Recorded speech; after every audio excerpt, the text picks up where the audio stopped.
ఈ మధ్య ఒక పాంప్లెంట్ బాగా వైరల్ చేస్తున్నారు.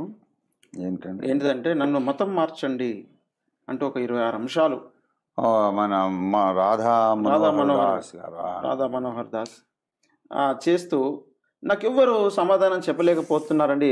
ఏదో స్టూడియోలో కూర్చోవడం, ఎవరికో ఒక ఆయనకు ఫోన్ చేయడం, ఇట్లా నవ్వుల పాలు చేయడానికి పూనుకున్నాడు ఆయన. ఆయన మాట ఎవరు పట్టించుకుంటారండి? ఆయన హిందూ సమాజంలోనే ఆయనకు అసలు పరువు లేకుండా పోయింది. ఆల్రెడీ సాంబశివరావు గారు, తర్వాత ఇంకా చాలామంది మన వాళ్ళు ఆయనకు జవాబులు ఇచ్చారు. ఆయనే ఫోన్ సంభాషణలో నేను రాను అని పారిపోతే ఎక్కడున్నాను మీరే పట్టుకోండి అని, అలాగే నేను ఇక్కడ దాక్కుంటాను, మీరు రావాలి, నేను ఎందుకు వస్తాను, అది మీ బాధ్యత అని ఇలాగ పిచ్చి పిచ్చిగా మాట్లాడి ఇంటర్నెట్లో అల్లరి పాలైపోయాడు ఆయన. అసలు నేను చెప్తున్నాను, ఆయన అడిగే ప్రశ్నకు సమాధానం మేము చెప్పడం కాదు.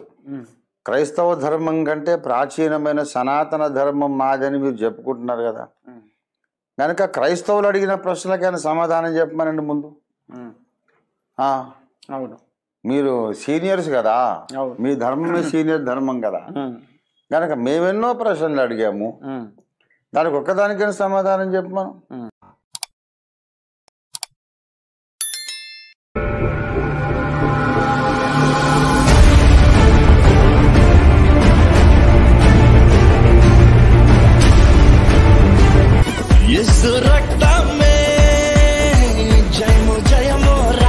ఈ మధ్య ఒక పాంప్లెంట్ బాగా వైరల్ చేస్తున్నారు. ఏంటండి? ఏంటిదంటే నన్ను మతం మార్చండి అంటూ ఒక 26 అంశాలు మన రాధా మనోహర్ దాస్ చేస్తూ నాకెవ్వరు సమాధానం చెప్పలేకపోతున్నారండి. ఏదో స్టూడియోలో కూర్చోవడం, ఎవరికో ఒక ఆయనకు ఫోన్ చేయడం, ఇట్లా నవ్వుల పాలు చేయడానికి పూనుకున్నాడు ఆయన. ఆయన మాట ఎవరు పట్టించుకుంటారండి? ఆయన హిందూ సమాజంలోనే ఆయనకు అసలు పరువు లేకుండా పోయింది. ఆల్రెడీ సాంబశివరావు గారు, తర్వాత ఇంకా చాలామంది మన వాళ్ళు ఆయనకు జవాబులు ఇచ్చారు. ఆయనే ఫోన్ సంభాషణలో నేను రాను అని పారిపోతే ఎక్కడున్నాను మీరే పట్టుకోండి అని, అలాగే నేను ఇక్కడ దాక్కుంటాను, మీరు రావాలి, నేను ఎందుకు వస్తాను, అది మీ బాధ్యత అని ఇలాగ పిచ్చి పిచ్చిగా మాట్లాడి ఇంటర్నెట్లో అల్లరి పాలైపోయాడు ఆయన. అసలు నేను చెప్తున్నాను, ఆయన అడిగే ప్రశ్నకు సమాధానం మేము చెప్పడం కాదు. క్రైస్తవ ధర్మం కంటే ప్రాచీనమైన సనాతన ధర్మం మాదని మీరు చెప్పుకుంటున్నారు కదా, కనుక క్రైస్తవులు అడిగిన ప్రశ్నలకైనా సమాధానం చెప్పమనండి ముందు.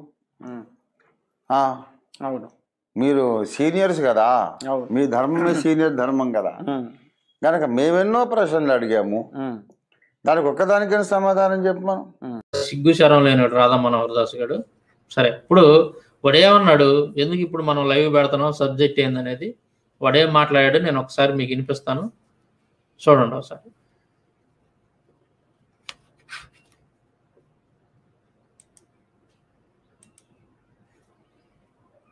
సడన్గా లైవ్ పెడతాం వల్ల మన వాళ్ళకి చాలా మంది తెలియలేదు, నో ప్రాబ్లం, అప్లోడ్ చేస్తాను కాబట్టి తర్వాత ఏం చూడవచ్చు.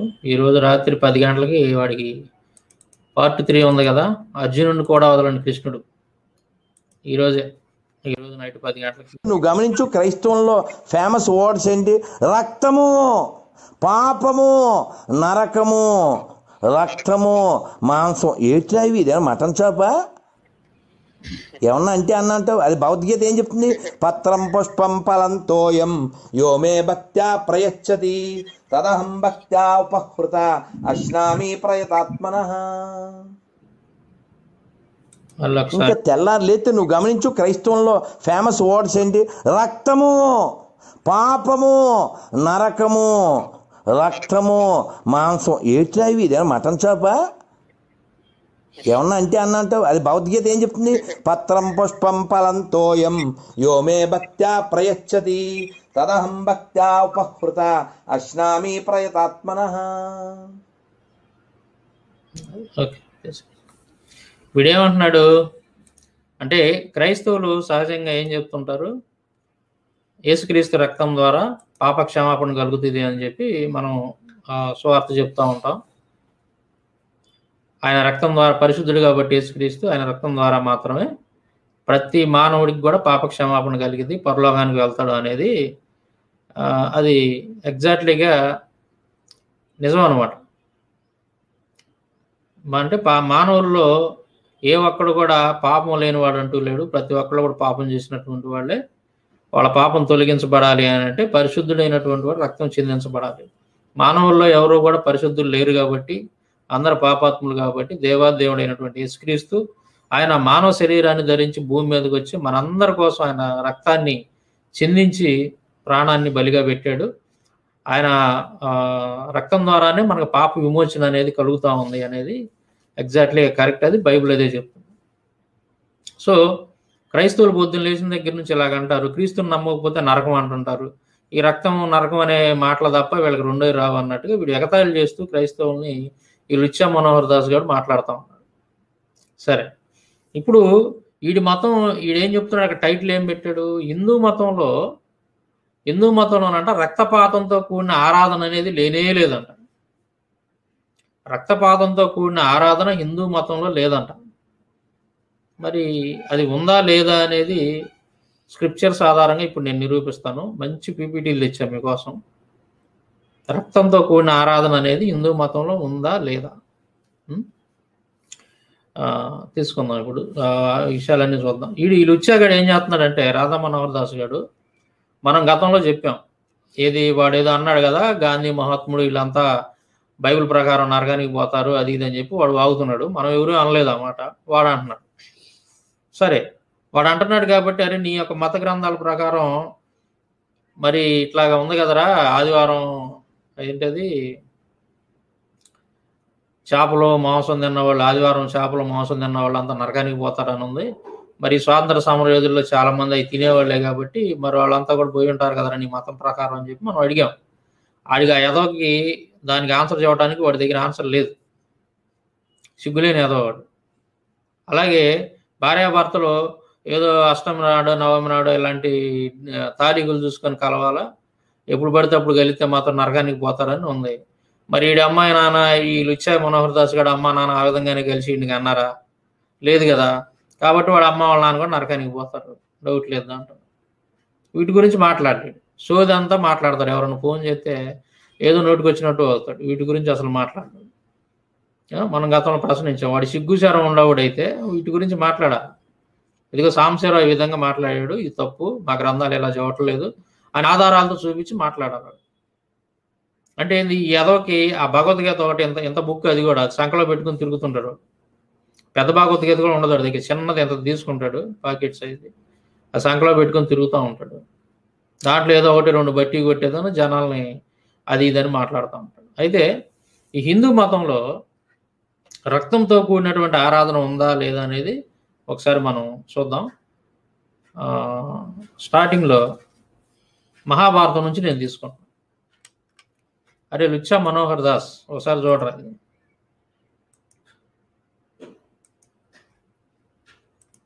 లుచ్చా మనోహర్ దాస్ గారు చూస్తాడు, వాటికి నేను షేర్ చేస్తాను వాట్సాప్లో, వాడు కంపల్సరీగా చూస్తాడు. లింక్ షేర్ చేస్తా వాడికి. ఇది కవిత్రయ విరచిత శ్రీమదాంధ్ర మహాభారతము. ఈడేమంటుంటాడు అప్పుడప్పుడు, ఒకసారి దీన్ని తిప్పాయా ఆ బుక్కిటి. ఈ లుచ్చా మనోహర్ దాస్ గారు ఏమంటుంటాడంటే, తిరుపతి మా పలుకుబడి అంటాడు. అది తిరుపతి మా పరపతి అంటాడు, తిరుపతి మా పరపతి అంటుంటాడు. వాడి పరపతి బుక్లో నుంచే మనం రక్తంతో కూడిన ఆరాధన హిందూ మతంలో ఉందా లేదనేది ఇప్పుడు నేను చూపిస్తాను. ఒకసారి ఈ లుచ్చా మనోహర్ దాస్ గారికి ఈ పుస్తకం చూపిస్తున్నాను. దీన్ని శ్రీమదాంధ్ర మహాభారతం అంటారు. కనపడుతుందా? శ్రీమదాంధ్ర మహాభారతం అంట. దీన్ని ఇక్కడ ఇదిగో తిరుమల తిరుపతి దేవస్థానం వాళ్ళు, ఇక్కడ కనపడుతుంది కదా మీకు, తిరుమల తిరుపతి దేవస్థానం వాళ్ళు ప్రింట్ చేసిన బుక్ ఇది. ఇక ఇక్కడ తిరుపతి, ఇదిగో ఇది పరపతి పేరు కూడా ఇక్కడ ఉంది, తిరుపతి పరపతి అని ఆ ఊరు పేరు ఇక్కడ ఉంది కాబట్టి. సో వాడి దేవాలయం యొక్క టెంపుల్, ఆ టెంపుల్ వాళ్ళు ప్రింట్ చేసినటువంటి పుస్తకంలో నుంచి రక్తంతో కూడిన ఆరాధన ఉందా లేదా అనేది నేను స్పష్టంగా ఇప్పుడు చూపిస్తాను. ఈ తిరుపతి ఇదే మా పరపతి అనేటువంటి ఈ లుచ్చాగాడు ఎవడైతే ఉన్నాడో వాడి దేవాలయం వాళ్ళు ప్రింట్ చేసినటువంటి పుస్తకంలో నుంచి రక్తంతో కూడిన ఆరాధన ఇప్పుడు మనం చూడబోతున్నాం. చూడండి, భయంకరంగా ఉంటుంది. ఎన్ని రకాల జంతువులను చంపారు ఏంటనేది ఇప్పుడు నేను ఎవిడెన్స్తో సహా చూపిస్తున్నా. ఆ లుచ్చాగాడు ఏదన్నా ఉంటే వాడు నిజంగా వాడు ఒక అమ్మకి అబ్బు పుట్టినోడైతే దీని మీద మాట్లాడాలా. సో ఇదంతా మాట్లాడటం ఎందుకు? మా గ్రంథాల్లో మా మతంలో రక్తంతో కూడిన ఆరాధన లేదు అనేటటువంటి వాడు ఆ లుచ్చాగాడు మరి ఉన్న దీని గురించి ఏం మాట్లాడతాడు? వాడు మాట్లాడాలి కదా. చూడండి, ఇక్కడ ఇది వచ్చేసి అశ్వమేధ పర్వం అనమాట. మహాభారతంలో అశ్వమేధ పర్వం ఇది. అశ్వమేధ పర్వంలో 366 పేజీ కనుక చూస్తే మీరు ఈ పుస్తకంలో మీకు క్లారిటీగా ఇది నేను చదివేదంతా కూడా ఉంటుంది అనమాట. తిరుమల తిరుపతి దేవస్థానంలో తిరుపతి వీళ్ళు ప్రింట్ చేసిన బుక్ ఇది. దీంట్లో ఏమైనా ఉంటుంది? ఋత్విజులు బంగారు ఇటుకలతో యజ్ఞవేదిని నిర్మించారు. అంటే అశ్వమేధ యాగం గురించి రాసినటువంటి సందర్భం ఇది. దాని యందు ఇటుకలు 4 వరుసలుగా పేర్చారు. దాని కొలత 13 మూరలు. అది గ్రద్ద ఆకారాన ఉన్నది. ఋత్వికులు ప్రధానమైన యోప ప్రతిష్ఠ గావించారు. యోపములు మొత్తం 21. వాటిలో చండ్రకొయ్యలతో చేసిన వారు, మారేడుతో చేసిన వారు, మోదుకర్రలతో చేసినారు, దేవదారు దొంగలతో చేసినవి 2, విరివి చెట్టుతో చేసినది 1.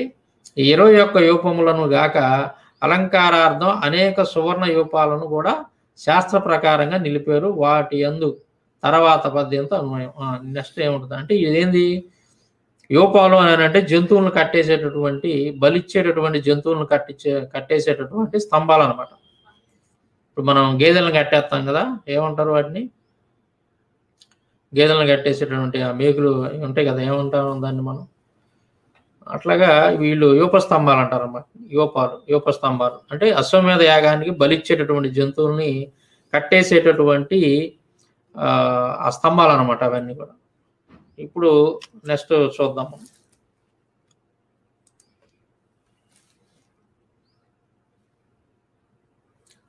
జనమేజయ మహాయశస్శాలి యాజకులు యోపాలకు 4 కాళ్ళు కలిగిన జంతువులను, పక్షులను, మత్స్యాదులను కట్టారు.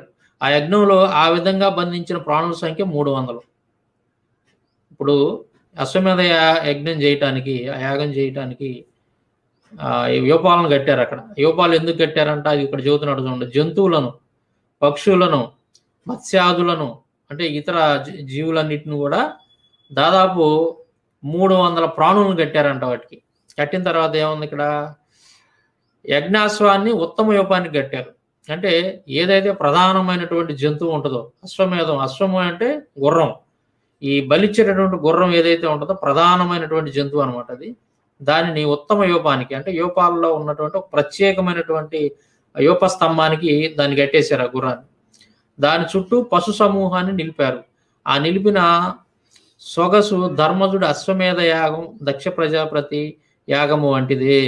దక్ష ప్రజాపతి యాగం గురించి గొప్పగా చెప్పుకుంటారు. సో అట్లాగా ధర్మరాజు కూడా చాలా గొప్పగా యాగాన్ని చేస్తున్నాడంట.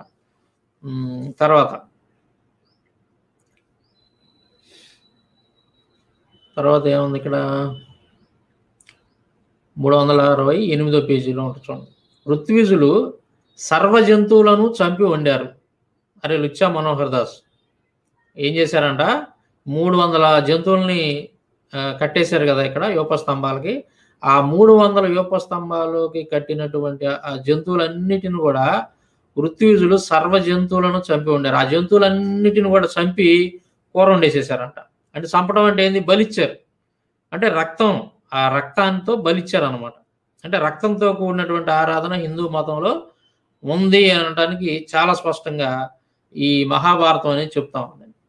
యజ్ఞాశ్వాన్ని కూడా చంపేటప్పుడు యజ్ఞాశ్వాన్ని అంటే గుర్రాన్ని, యజ్ఞంలో బలిచ్చేటటువంటి ప్రధానమైనటువంటి జంతువు అయినటువంటి గుర్రాన్ని కూడా చంపేటప్పుడు పట్టపురాణి అయిన ద్రౌపదిని దానికి దగ్గరగా ఉండేటట్లు చేశారు. దాని దగ్గరగా ఉండేట్లు చేశారు అని అంటే ఆల్రెడీ అశ్వమేధ యాగం అంటే ఏందనేది ఇంతకుముందు మన వీడియోలో చెప్పాం. ఆ రాజు ఎవరైతే ఉన్నాడో యాగం చేసే రాజు యొక్క భార్యతోటి ఆ భార్య ఆ గుర్రాన్ని వాటేసుకొని పూనుకోవాలా. ఆ రేత్రిపూట ఏదో తంతు ఉంటుంది, వాళ్ళ మీద దుప్పడు కప్పుతారు, మంత్రాలు చదువుతారు. ఆ గుర్రం తోటి ఈవిడ ఈ సెక్స్లో పాల్గొనాలి. ఇవన్నీ కూడా మన చాగంటి కోటేశ్వరరావు గారు ఒకసారి చెప్పినటువంటి దాన్ని నేను వీడియోలో మీ అందరికి వినిపించాను నేను. ఆ తర్వాత మనం వాళ్ళ యొక్క బుక్స్లో కూడా నేను రెఫరెన్స్లు కూడా చూపించాను అన్నమాట. అశ్వమాంసాలను ఆయా దేవతలకు వేల్చే సమయంలో ఆమె చేతి కూడా తన చేతి మీద చేయదగిన హోమాలు చేయించారు. అది ఈ రాజు యొక్క భార్య ఎవరైతే ద్రౌపది ఉందో, ద్రౌపది చేయాల్సినటువంటి ఆ పూజా కార్యక్రమాలన్నీ కూడా అశ్వమేధ యాగంలో చేయించారు. తర్వాత గుర్రం వసనం వేల్చే వేళ వ్యాపించిన వాసనను పీల్చి ధర్మరాజు తమ్ములతో పాటు ఆనందించాడు. అంటే గుర్రాన్ని చంపుతారు కదా, గుర్రాన్ని చంపి దాన్ని పొట్ట కింద, అంటే బొడ్డు కింద, ఆ బొడ్డు భాగంలో పొట్ట కింద ఉన్నటువంటి భాగంలో ఒక పలసటి కొవ్వు ఉంటుంది అనమాట, పొర లాంటిది. ఒక కొవ్వు అనేది పొరలాగా పేరుకుపోయింది. ఆ కొవ్వును ప్రత్యేకంగా బయటికి తీసి ఏదైతే వీళ్ళు యజ్ఞం చేస్తున్నారో అగ్నిగుండంలో వేస్తారనమాట. వేసినప్పుడు కొవ్వు సహజంగా అగ్నిలో పడినప్పుడు ఒక రకమైన కమురు వాసన లాగా వచ్చింది, అన్న స్మెల్ వచ్చింది. ఆ స్మెల్ని వీళ్ళు పీల్చుకోవాలి. ధర్మరాజు వీళ్ళంతా కూడా ఆ యజ్ఞం చేసేటువంటి రాజు వాళ్ళు పీల్చుకోవాలన్నమాట. అది జరిగిందంట ఇక్కడ. ఆ విధంగా పీల్చుకున్నారని చెప్పి చెబుతున్నాడు. మిగిలిన అశ్వావయవాలను కూడా ఋత్విజులు శాస్త్ర విధులను అనుసరించి వేల్చారు. అంటే గుర్రం యొక్క మిగిలిన అవయవాలన్నింటిని కూడా కట్ చేసి, ఆ శరీరం మాంసం ముక్కలుగా కట్ చేసి వాటన్నిటిని కూడా అగ్నిగుండంలో వేసి మంత్రాలు తంత్రాలు చదివారు అనమాట. అంటే ఏంది, ఇక్కడ 300 జంతువులను చంపారు, దాంతోపాటు గుర్రాన్ని కూడా చంపి ఆ రక్తంతో హోమాలు యజ్ఞాలు యాగాలన్నీ కూడా చేసి ఆ మాంసాన్ని తీసుకెళ్ళి అగ్నిలో వేసి వేల్చి వపను కూడా దాంట్లో వేసి దాని వాసన కూడా పీల్చుకున్నారు అనమాట. ఇదంతా చాలా స్పష్టంగా ఉంది. ఇది తర్వాత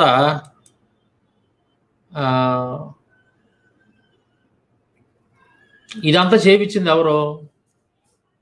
ఈ అశ్వమేధ యాగం అనేది చేపించింది ఎవరు? అది చేసేటప్పుడు పక్కన ఎవరున్నారు అని అంటే ఇదే బుక్లో 264 పేజీలో అశ్వమేధ పర్వం చతుర్దశ్వాసము 264 పేజీలో ఇక్కడ ఉంటుంది చూడండి. అశ్వమేధ యాగ సమయం కొరకు నిరీక్షిస్తూ ధర్మరాజు దానిని చేయటానికి ప్రయత్నిస్తున్నాడని గూఢచారులు చెప్పిన మాటలు విని కృష్ణుడు ఎంతో సంతోషించాడు. కృష్ణుడికి తెలిసింది ధర్మరాజు అశ్వమేధ యాగం చేస్తున్నాడు అని తెలిసి చాలా సంతోషించాడంట కృష్ణుడు. ఏంటి, ఈ జంతువులన్నింటినీ కూడా బలిచ్చి రక్తంతో కూడినటువంటి ఈ ఆరాధన అంతా కూడా ఇలా జరిగింది కదా. కృష్ణుడు తెలుసు కదా అశ్వమేధ యాగం ఎలా చేస్తారో. సో కృష్ణుడు చాలా సంతోషించాడంట ఈ జంతువులను బలించి రక్తంతో. ఈ లుచ్చా మనోహర్ దాస్ గారి ఏదైతే చెబుతున్నాడో మా మతంలో లేదని కాదు, కృష్ణుడే స్వయంగా దగ్గరుండి చేపిస్తాడు దీన్ని. చూడండి ఇక్కడ ధర్మరాజు ఆ విధంగా భీముడిని ఆజ్ఞాపించి యజ్ఞశాల నిర్మాణం మొదలైన పనులు చేయించడం చూసి కృష్ణుడు మహా సంతోషం పొందాడు. అంటే 300 రకాల జంతువులను చంపి బలిచ్చి ఆ రక్తంతో హోమాలు యజ్ఞాలు యాగాలు చేసి తర్వాత వాటి యొక్క మాంసాన్ని వండుకొని తింటుంటే బ్రాహ్మణులు ఆ ప్రక్రియ ఏదైతే ఉందో దాన్ని చూసి చాలా సంతోషించాడంట కృష్ణుడు. తర్వాత చూడండి, వచ్చిన రాజులు ఆశ్చర్యపడ్డారు. చంద్రవంశోద్ధారకుడైన ధర్మరాజు నేర్పరులైన సేవకులను దోషరహితమైన వివిధ జాతుల జంతువులను తీసుకొని రావాలనని పంపాడు. వారు అటువంటి వాటిని చూసి తీసుకొని వచ్చారు. అన్నరాసులు కొండల వలె లేచాయి, నేయి నదుల వలె ప్రవహించింది. బ్రాహ్మణులు ఎగతేకుండా భోజనాలు చేశారు. ఈ పెంపు వలన యాగ ప్రారంభోత్సవం ఆశ్చర్యదాయకమైంది.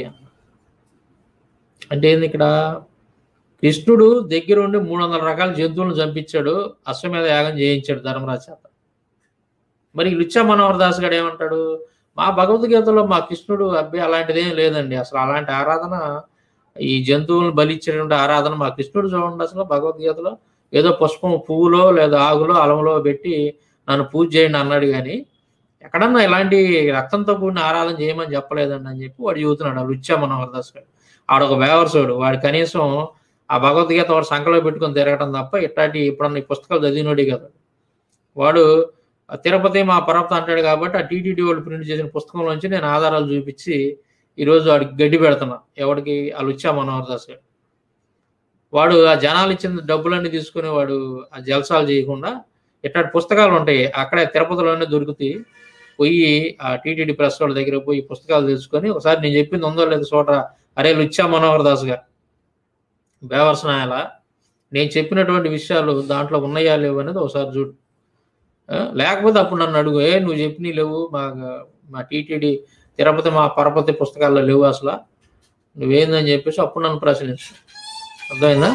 కృష్ణుడు చాలా సంతోషపడతా ఉన్నాడంట. అసలు ఈ అశ్వమేధ యాగం అంటే ఏంది, 300 రకాల జంతువులను బలిచ్చేటటువంటి ప్రక్రియ ఏదైతే ఉందో అటువంటి పూజా విధానానికి, ఆరాధన విధానాన్ని బట్టి ఎవరు మన కృష్ణుడు చాలా సంతోషిస్తా ఉన్నాడంట, మామూలుగా కాదు అసలు. చూడండి,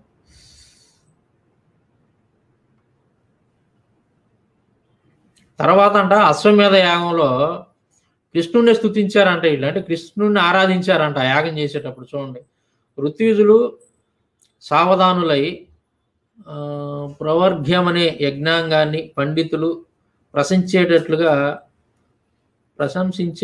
చేశారు. మంత్రపూతంగా సోమరసం పిండారు, సవనకరము ఆచరించారు. వేదశాసనం తప్పక ఆయా కార్యాలు వనరించి నూతన శ్రేయస్సులు ప్రాప్తించేటట్లు చేశారు.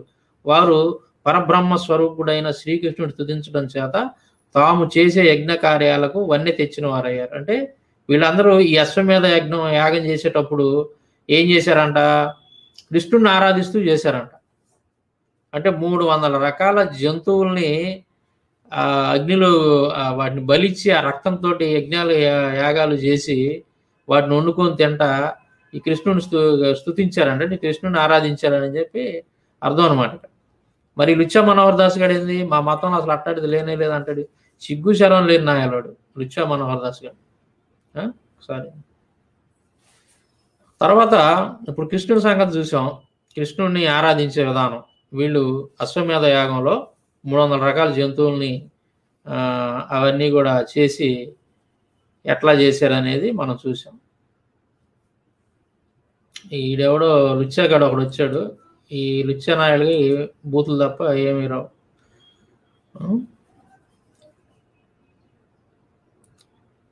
తర్వాత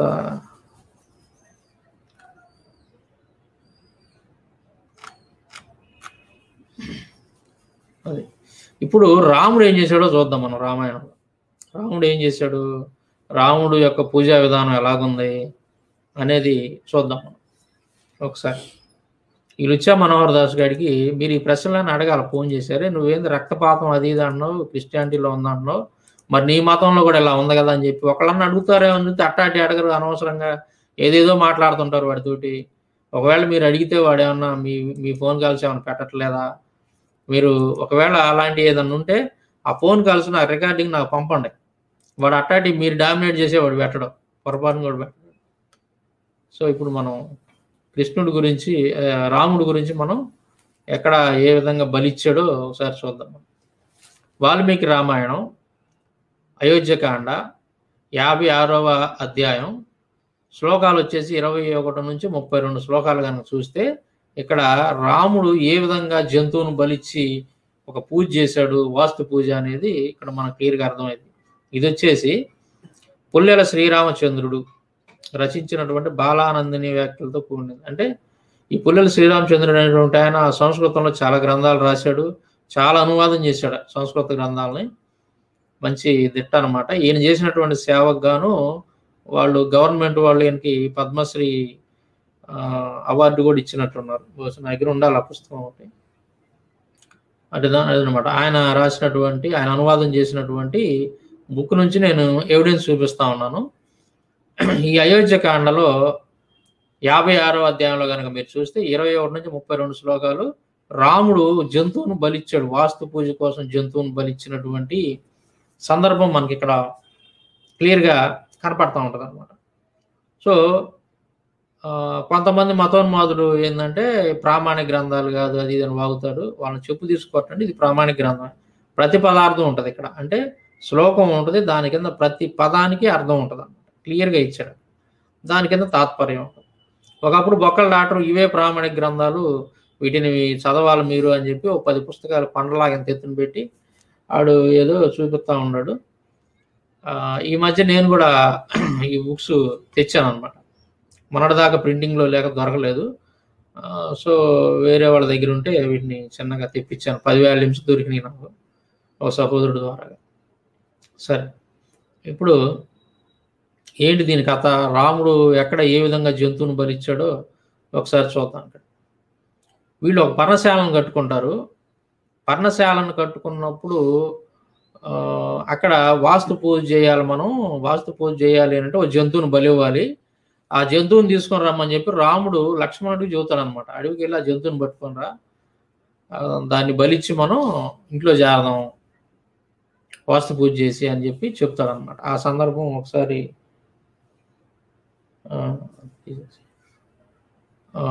మనం చూద్దాం.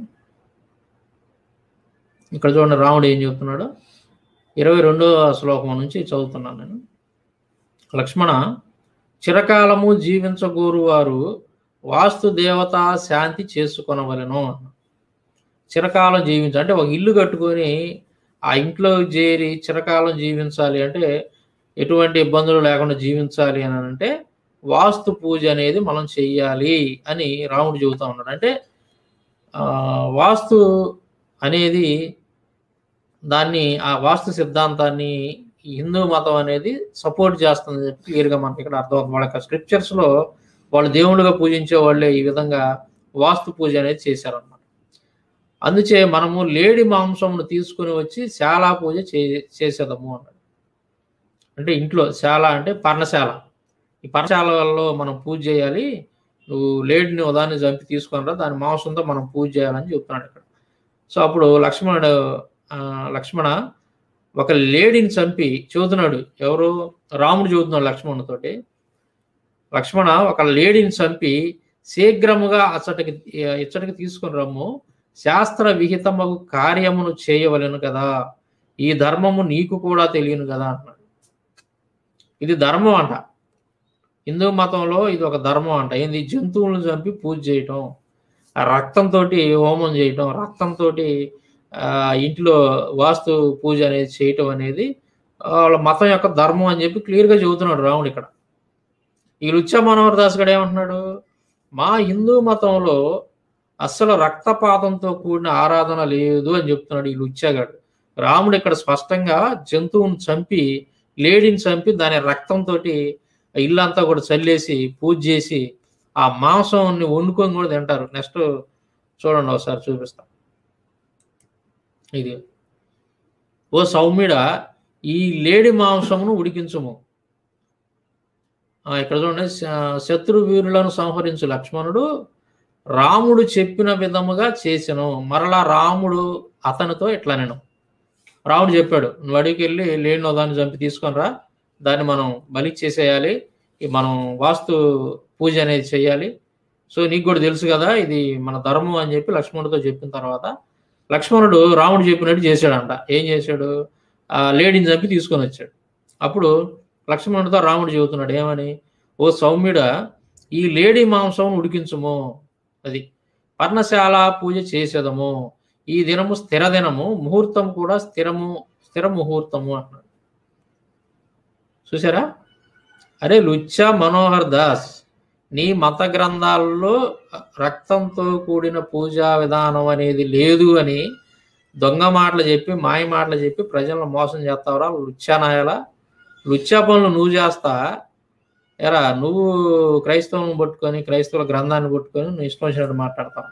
లుచ్చా నాయలా, నువ్వు నిజంగా నీ బాబు సత్యనారాయణగా కనుక పుడితే నేను చెప్పే తప్పు అని నిరూపించలేవు. నువ్వు ఎందుకు అబద్ధాలు చెప్తున్నావు? నువ్వు ఎంత దారుణంగా అబద్ధాలు చెబుతావురా? నీ మతం నిండా రక్తపు వాసన, రక్తపు కంపే కదరా అంతా కూడా, ఎక్కడ చూసినా కానీ.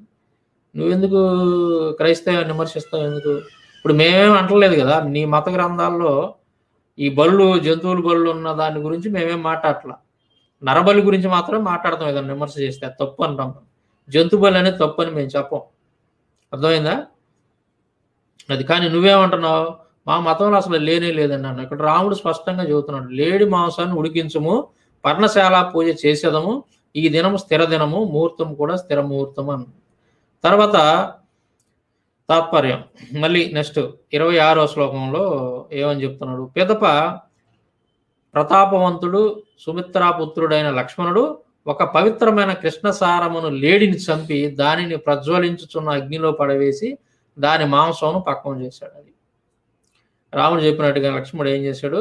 కృష్ణసారమును లేడిని చంపి, జింకను చంపి దానిని అగ్నిలో వేసేసాడంట. దాని మాంసాన్ని బాగా ఉడికిచ్చాడు అగ్నిలో వేసి.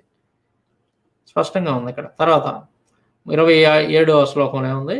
బాగుగా కాలి రక్తము తొలగిపోయిన ఆ మృగము పక్వమైనట్లు తెలుసుకొని లక్ష్మణుడు పురుష శ్రేష్ఠుడైన రాముడితో ఇట్లాగన్నాడు. ఆ రాముడు చెప్పినట్టుగా లక్ష్మణుడు ఏం చేశాడు? ఒక కృష్ణసారం అనేటువంటి ఒక జింకను చంపి దాని మాంసాన్ని తీసి అగ్నిలో వేసి బాగా ఉడికించి కాల్చాడు. బాగా తందూరి చికెన్ లా కాల్చి తీసుకొచ్చాడు అనమాట. తీసుకొచ్చి రాముడితో అంటున్నాడు. లక్ష్మణుడు ఏమంటున్నాడు? అంగవైకల్యం ఏమీ లేని ఈ కృష్ణ మృగమును పూర్తిగా పక్వం చేసినాను. దేవతాతుల్యుడవైన ఓ రామ, దేవతా పూజ చేయుము. అట్టి కార్యమునందు నీవే నేర్పుగలవాడు అన్నాడు. ఈ పూజ చేయటంలో నీకు మంచి అనుభవం ఉంది, ఎక్స్పీరియన్స్ ఉంది, నువ్వు మంచి ఎక్స్పర్ట్వి రామ. నువ్వు చెప్పినట్టుగా నేను ఈ జింక మాంసాన్ని అగ్నిలో వేసి బాగా కాల్చాను, తందూరి చికెన్ లాగా అటు ఇటు తిప్పి మరి కాల్చాను, చక్కగా ఉడికిచ్చాను. సో ఆ ఉడికిన మాంసాన్ని తీసుకొచ్చి నువ్వు దేవతలకి పూజ చేయి మన ఇంట్లో అని చెప్పి అదే వాస్తు పూజ చేయమని లక్ష్మణుడు రాముడితో చెప్తున్నాడు అనమాట. అప్పుడు 29వ శ్లోకంలో ఉన్నాయి. ఇది నేను ఈ రెడ్ మార్క్ తోటి అండర్లైన్ ఇవన్నీ కూడా రౌండప్ చేసి పెట్టాను. చూడండి, మొత్తం అండర్లైన్ చేసి పెట్టేశాను, మీకు క్లియర్గా అర్థం కావాలని. 29వ శ్లోకంలో ఏమైనా ఉంటుందంటే, గుణవంతుడు జపింపదగిన మంత్రములు బాగుగా తెలిసిన వాడు అయిన రాముడు. గుణవంతుడును జపింపదగిన మంత్రములు బాగుగా తెలిసిన వాడునైనటువంటి రాముడు స్నానం చేసి నియమవంతుడై వాస్తు పూజ సమయమున పఠింపదగిన మంత్రములనన్నిటినీ సంగ్రహముగా చదివాను. ఈ లక్ష్మణుడు కాల్చి తీసుకొచ్చినటువంటి మాంసాన్ని తీసుకొచ్చి దేవతలకు ముందు పెట్టి రాముడు ఏం చేశాడంట? మంత్రాలన్నీ బాగా చదివి వాస్తు పూజ సమయం అంటే వాస్తు పూజ చేసేటప్పుడు ఏ మంత్రాలు అయితే చదువుతారో ఆ మంత్రాలన్నీ చదివి దేవతలకు నైవేద్యం పెట్టేసాడు దాన్ని. తర్వాత దేవతలందరినీ పూజించి పవిత్రుడై పర్ణశాలలో ప్రవేశించగానే అమితమైన తేజస్సు గల రాముని మనసు ఆహ్లాదకరమాయను. అంటే ఇక్కడ వాస్తు పూజ చేశారనమాట వీళ్ళు. ఇంట్లో ఒక పర్ణశాలను కట్టుకొని ఆ ఇంట్లోకి వెళ్ళేటప్పుడు, కొత్తగా ఇంట్లో వెళ్ళేటప్పుడు ఒక జంతువుని చంపాలి. ఆ జంతువుని చంపిన తర్వాత దాని రక్తంతో అలాగే దాని యొక్క మాంసంతో ఆ దేవతలకు పెట్టి పూజ అనేది చేయాలి అని ఇక్కడ రాముడు లక్ష్మణుడితో చెబుతున్నాడు. రాముడు ఆ విధంగా చేశాడు ఇక్కడ వాస్తు పూజ అనేది. అంటే ఏంది? రామాయణంలో రాముడు రక్తంతో కూడినటువంటి పూజ అనేది చేశాడు అనమాట. ఒక జంతువుని చంపి రక్తంతో కూడినటువంటి పూజ అనేది చేశాడు. ఈ లుచ్చా మనోహర్ దాస్ గారు ఏమంటాడు? మా మతంలో అసలు లేనే లేదన్న. మరి దీన్ని ఏమంటారు? లుచ్చా నాయాల? దీనికి సమాధానం చెప్పరా నువ్వు బేవర్స్ నాయాలి, నీకేమీ తెలీదు, అబద్ధాలు చెప్పడం తప్ప నీకేమీ తెలీదు ఏంటి? అరే లుచ్చా మనోహర్ దాస్, జాగ్రత్త చదువుకో. ఇదిగో ఇదంతా అదే. రాముడు విశ్వదేవతలను, రుద్రుని, విష్ణువును ఉద్దేశించి బలులు సమర్పించి వాస్తు శాంతి నిమిత్తమే మంగళములు చేసి నియమానుసారముగా జపించి యథావిధిగా నదిలో స్నానం చేసి పాపములను నశింపజే ఉత్తమ బలిని ఇచ్చాను. అది సంగతి. క్లియర్గా అర్థమైంది కదా మీకు? ఒకసారి క్లియర్గా అర్థమైంది కదా? రక్తంతో కూడినటువంటి పూజా విధానం, ఆ బలి, ఆ వ్యవహారం అంతా కూడా హిందూ మతంలో స్పష్టంగా ఉంది అని చెప్పి మనకి క్లియర్గా అర్థమవుతా ఉందన్నమాట. క్లియర్గా ఉంది దాంట్లో. అయితే ఈ లుచ్చా మనోహర్ దాస్ గారు పొరపాటును కూడా వీటి గురించి మాట్లాడ్డాడు. సిగ్గు శరం లేని నాయాలోడు. మనం ఎవిడెన్స్ చూపించి మాట్లాడాం కదా, వాడికి బుద్ధి చెప్పాం కదా, వాడు వీటి గురించి పొరపాటును కూడా మాట్లాడు. అందుకే నేనేమంటానంటే, మీరు ఎవరైనా సరే వాడికి ఫోన్ చేస్తే దీని గురించి అడుగు. నువ్వు మొన్న ఫోన్ కాల్ ఒకటి పెట్టావురా నువ్వు, దాంట్లో క్రిస్టియానిటీలో ఏదో బలులు అవి ఇస్తారు, రక్తం అంటారు, నరకం అంటారు, అది ఇది అని అంటున్నారు కదా. మరి నీ యొక్క మత గ్రంథంలో మీ దేవుళ్ళు చేశారు కదా ఎలాంటి జంతువులను చంపారు, స్వయంగా ఆ రక్తంతో అభిషేకం చేశారు, రక్తాభిషేకం చేశారు, యజ్ఞాలు యాగాలు చేశారు. అశ్వమేధ యాగంలో కృష్ణుడి దగ్గర నుండి మరి 300 రకాల జంతువులను చంపించి ఆ రక్తంతో హోమాలు చేసి గందరగోళం చేశాడు అక్కడ. ఇది రాముడు చూస్తేనే రామాయణంలో ఈ రకంగా జంతువుని చంపాడు, జింకను చంపి వాస్తు పూజ చేశాడు. మరి ఎందుకు నువ్వెందుకురా మరి క్రిస్టియానిటీని ఈ విధంగా విమర్శిస్తున్నావు, నీ మత గ్రంథాల్లో ఇవన్నీ ఉన్నాయి కదా అని చెప్పి మీరు ఈ విధంగా అడగండి వాడిని, ప్రశ్నించున్నాడు. అప్పుడు వాళ్ళు వచ్చాక ఏం చదువుతాడో చూద్దాం. ఒకవేళ అలా మీరు ప్రశ్నిస్తే వాడు పొరపాటు కూడా యూట్యూబ్లో పెట్టడు. ఏమైనా ఉంటే రికార్డ్ చేసి నాకు పంపండి, వాడి సంగతి నేను తీరుతాను. వాట్సాప్ నెంబర్, నా నెంబర్ ఏదన్నమాట. తర్వాత ఈ రక్తం అంటారు క్రైస్తవులు, అది ఇది అంటున్నారు కదా. ఈడి యొక్క దేవుళ్ళు దేవతలు రక్తాన్ని తాగుతూ, మద్యం తాగి రక్తాన్ని తాగి నాట్యం చేస్తూ నగ్నంగా కూడా వాళ్ళు ఏ విధంగా వచ్చారు అనేది ఒకసారి చూద్దాం మనం.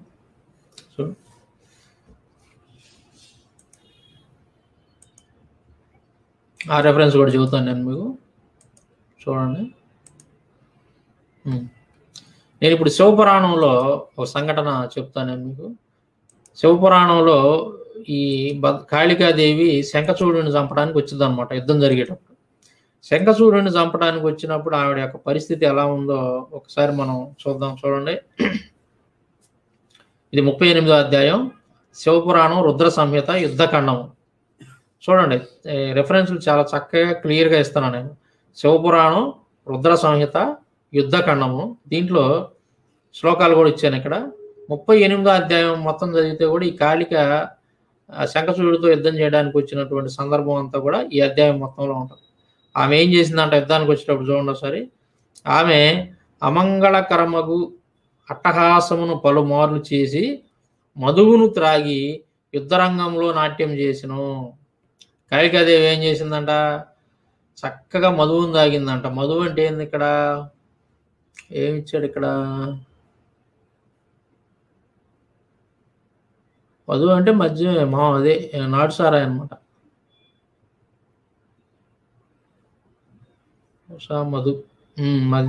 మధువును తాగి చక్కగా నాట్యం చేస్తూ ఉందంట వచ్చి, నాట్యం చేస్తూ ఉంది. తర్వాత ఏమనుంది ఇక్కడ, ఉగ్రదండ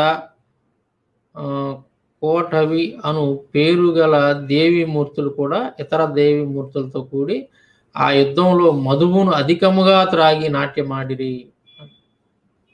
చాలా అంటే ఫుల్గా ముందు దాకా వచ్చి ఊరుతూ ఉన్నారు వీళ్ళు. తర్వాత ఏం జరిగింది అనేది ఒకసారి మనం చూద్దాం. చూడండి, ఎవడేం చేస్తుంది కాళికాదేవి, చూడండి. ఆ కాళి ఆకలితో దానవుల రక్తమును త్రాగిను, దానవుల రక్తమును త్రాగిను. ఆ రాక్షసుల యొక్క రక్తాన్ని తాగేసిందంట. తర్వాత ఇది ఇక్కడ చూడండి, ఆకాశము నుండి వెలువడిన ఆ పలుకులను విని ఆ భద్రకాళీదేవి అప్పుడు అనేక మంది దానవుల రక్తమును త్రాగి మాంసమును తిని శంకరుని సన్నిధికి వచ్చి యుద్ధములో జరిగిన ఘటనలను ముందు వెనకల క్రమంలో తప్పకుండా చెప్పాను.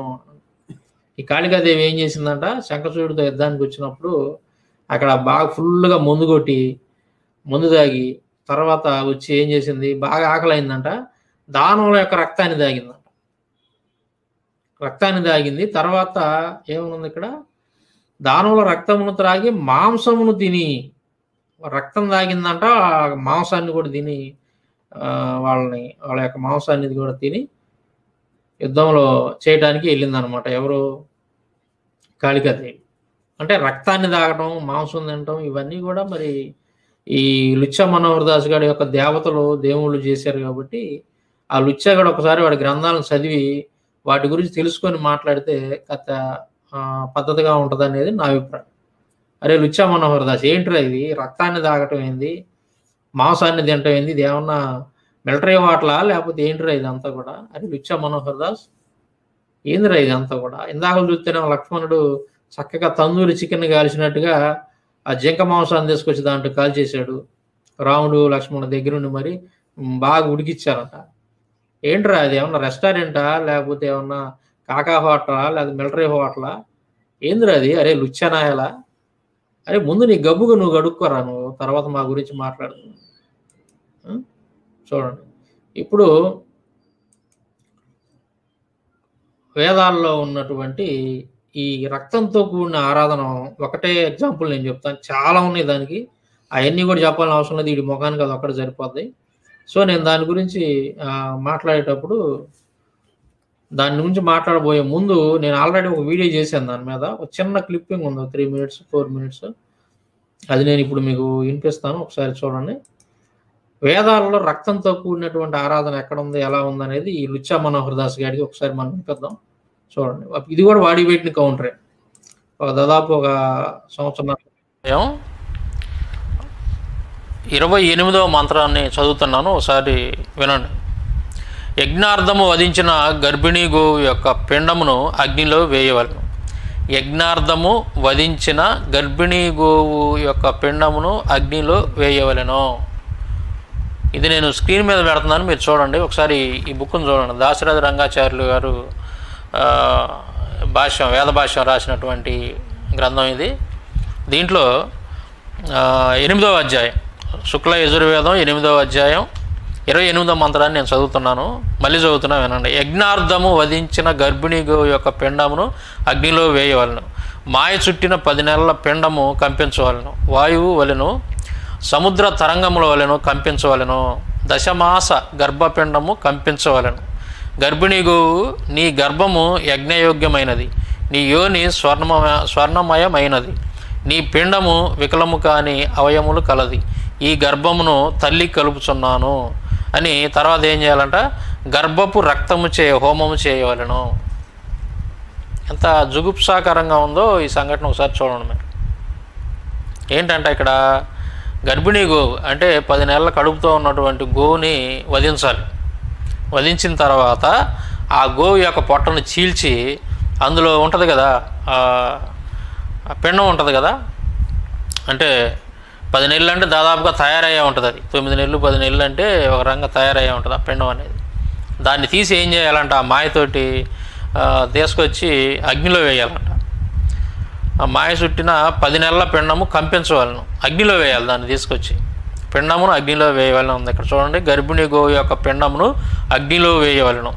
మాయ చుట్టిన 10 నెలల పిండము కంపించవలను. ఎలా కంపించాలంటది, వాయువులాగా, సముద్ర తరంగముల్లాగా. అంటే అగ్నిలో వేసినప్పుడు ఆ పిండాన్ని అలా కదులుతూ ఉండాలంట. ఎలా కదలాలది, ఒక వాయువు గాలి వీసినప్పుడు ఎలాగా చెట్లు ఊగుతాయో అట్లాగా, ఆ తర్వాత సముద్రం యొక్క అలలు ఏ విధంగా కదులుతుంటాయో అలాగా ఈ పిండము అగ్నిలో ఉండి కదులుతూ ఉండాలంట వేడికి. అది ఇక్కడ దశమాస గర్భపిండము కంపించవలను. దశమాస అంటే 10 నెలల గర్భపిండం అంటది. గర్భిణీ గోవు, నీ గర్భం యోగ్యమైనది. అప్పుడు అక్కడ మంత్రాలు చదవాలి. ఆ గర్భిణీ గోవు ఏదైతే వధించారో గర్భిణీ గోవుని, దాన్ని ఉద్దేశించి మంత్రం చదువుతున్నారు. నీ గర్భం చాలా యోగ్యమైనది, నీ కడుపులో ఉన్నటువంటి పిండము మంచి అవయములు కలది, అదేమి వికలమైనటువంటి అవయములు కలిగినది కాదు అది. ఈ గర్భమును తల్లి కలుపుచున్నాము అంటే దీన్ని కూడా నీ దగ్గరికి పంపించేస్తున్నాం. నీ పొట్ట చీల్చి ఏదైతే ఈ పిండాన్ని తీసి అగ్నిలో వేసామో దీన్ని కూడా నీ దగ్గరికి పంపిస్తున్నాం. ఈ పిండాన్ని కూడా దాని తల్లి దగ్గరికి పంపుతున్నాం అని చెప్తున్నారు ఇక్కడ. తర్వాత అది పూర్తయిన తర్వాత ఏం చేయాలంట, గర్భపు రక్తముచ్చే హోమం చేయాలంట. అంటే ఆవు యొక్క గర్భంలో ఉన్నటువంటి ఆ రక్తంతో హోమాన్ని చేయాలని. ఆవు యొక్క గర్భంలో ఉన్నటువంటి రక్తంతో హోమం చేయాలంట. వేదాలు ఇది, శుక్ల యజుర్వేదం 8వ అధ్యాయం 28, 29 యొక్క ఈ మంత్రాల్లో ఇదంతా కూడా చాలా స్పష్టంగా ఉంటుంది అన్నమాట. లుచ్చా మనోహర్ దాస్ గారు ఏమంటున్నాడు, మా మత గ్రంథాల్లో అసలు లేనే లేవండి ఇవన్నీ అంటారు. అంటే ఏంది, రక్తంతో కూడిన ఆరాధన అంట. రక్తపు ఆరాధన అనేది క్రిస్టియానిటీలోనే ఉంది, మా హిందూ మత గ్రంథాల్లో అసలు లేదండి అంటాడు. వాడికి గాండ్రించి మొగాన్ని ఉమ్మేసిన ఏదో సిగ్గు శరం లేదు. మనం ఇన్ని ఎవిడెన్స్లు చూపిస్తూ ఉంటే, ఇన్ని ఆధారాలు చూపిస్తూ ఉంటే ఆ లోపల నాయలు తప్పించుకొని తిరుగుతాడు. వీటి గురించి మాట్లాడాడు, పొర్రపాటును కూడా మాట్లాడాడు. సిగ్గు శరం లేని ఎదవాడు, వాడిది ఒక బతుకు, ఆ బురదలో బల్లాడు పందిది కూడా ఒక బతుకు అంతే.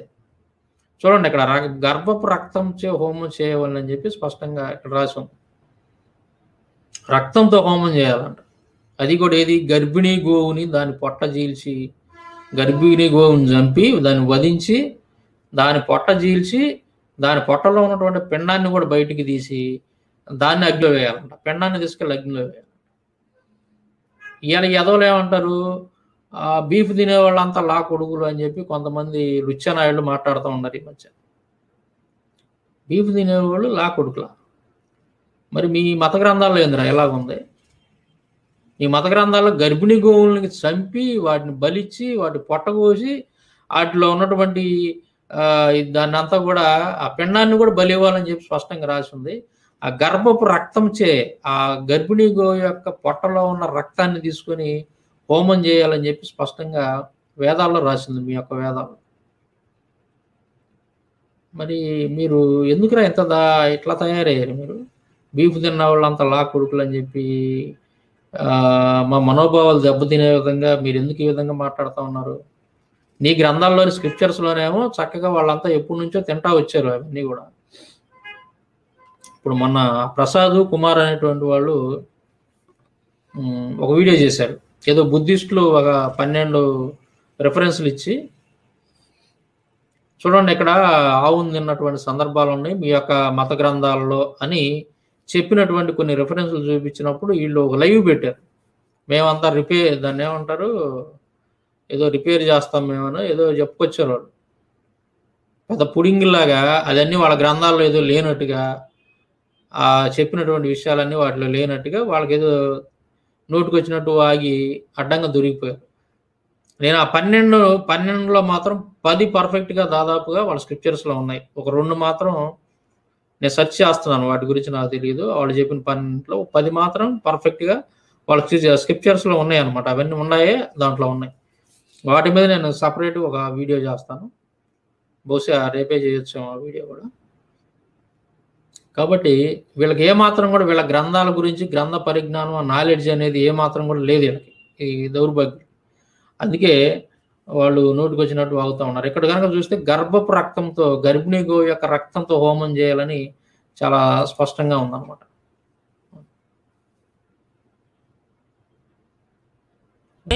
ఇక్కడ చాలా స్పష్టంగా ఉంది. మరి దీని గురించి ఏం మాట్లాడతారు ఈ రాధా మనోహర్ దాస్ కానీ, లేదంటే ఆవు మాకు తల్లి లాంటిది అని చెప్పి చెబుతున్నటువంటి ఈ కొంతమంది ఉన్నారు హైందవ సహోదరులు కూడా. మరి వాళ్ళంతా కూడా దీని గురించి ఏం మాట్లాడతారు? మీరు మీ గ్రంథాల్లో ఇంత జుగుప్సాకరంగా యజ్ఞాలు యాగాలు చేశారు, గర్భిణీ ఆవులను కూడా వధించి దాని కడుపులో ఉన్నటువంటి పిండాన్ని కూడా తీసి అగ్నిలో వేసి యాగం చేసినట్టుగా, దాని రక్తంతో హోమం చేసినట్టుగా ఇక్కడ చాలా స్పష్టంగా ఉన్నాయి. ఇది మేమేదో సొంతగా చెబుతున్న మాటలు కాదు, లేదా మేము అనువదించినటువంటి మాటలు కాదు. ఇంత స్పష్టంగా మీ ఈ గ్రంథాల్లో ఉన్నది కదా, ఈ యజుర్వేదంలో ఉంది, శుక్ల యజుర్వేదం. మరి మీరు నిజంగా కనుక ఆవు మీ తల్లే కనుక అయితే మీరు ఇమీడియట్గా ఈ శుక్ల యజుర్వేదాన్ని మీరు బ్యాన్ చేయాలా?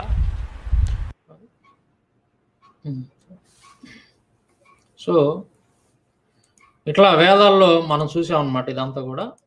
తర్వాత వీడు ఏమంటున్నాడు, ఈ లుచ్చా మనోహర్ దాస్ గారు ఏమంటున్నాడంటే, మా భగవద్గీతలో చూసారా ఏదో ఒక పుష్పము, ఫలము, ఏదో కాయ లేదంటే పువ్వు, వీటితోటి పూజ చేయమని చెప్పాడు అంట. అరే లుచ్చా మనోహర్ దాస్గా, ఒరే లుచ్చా మనోహర్ దాస్, మీరు గుడికి పోయేటప్పుడు ఏదో ఆకు అలమో లేదంటే కొబ్బరికాయో పూలు ఎత్తుకొని పోవాలి. మేము చర్చికి పోయేటప్పుడు అసలు వీట ఏమీ లేదు, ఒట్టి చాలతో పోయి ఆడ కూర్చున్నా సరే మేము దేవుడిని ఆరాధించవచ్చు. అలే లోపల నాయాలా లుచ్చనాయాలా?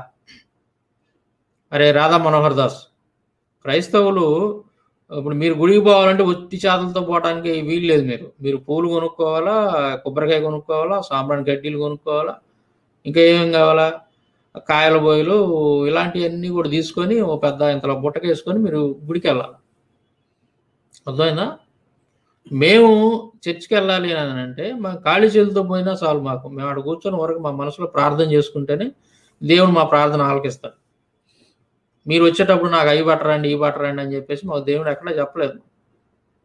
పూలు ఎత్తరండి, పొళ్ళు ఎత్తరండి, లేదా ఇంకోటి ఏం తీసుకోనండి అని చెప్పి మాకు దేవుడు ఎక్కడా చెప్పలేదు. మరి నువ్వేంట్రా మా భగవద్గీతలో మా కృష్ణుడు అది ఇది అని చెప్పేసి నోటికి వచ్చినట్టు అవుతావు. మరి భగవద్గీతలో కృష్ణుడు చెప్పలేదా జంతువులను బలిచ్చి ఆరాధన చేయాలనేటువంటి విషయం భగవద్గీతలో చెప్పలేదా కృష్ణుడు? ఒకసారి చూపిస్తా చూడరా. అరే లుచ్చా మనోహర్ దాస్, చదవరా నువ్వు, భగవద్గీత సరిగ్గా చదివితే కదా నీకు తెలిసేది. ఆఫర్ నాయలా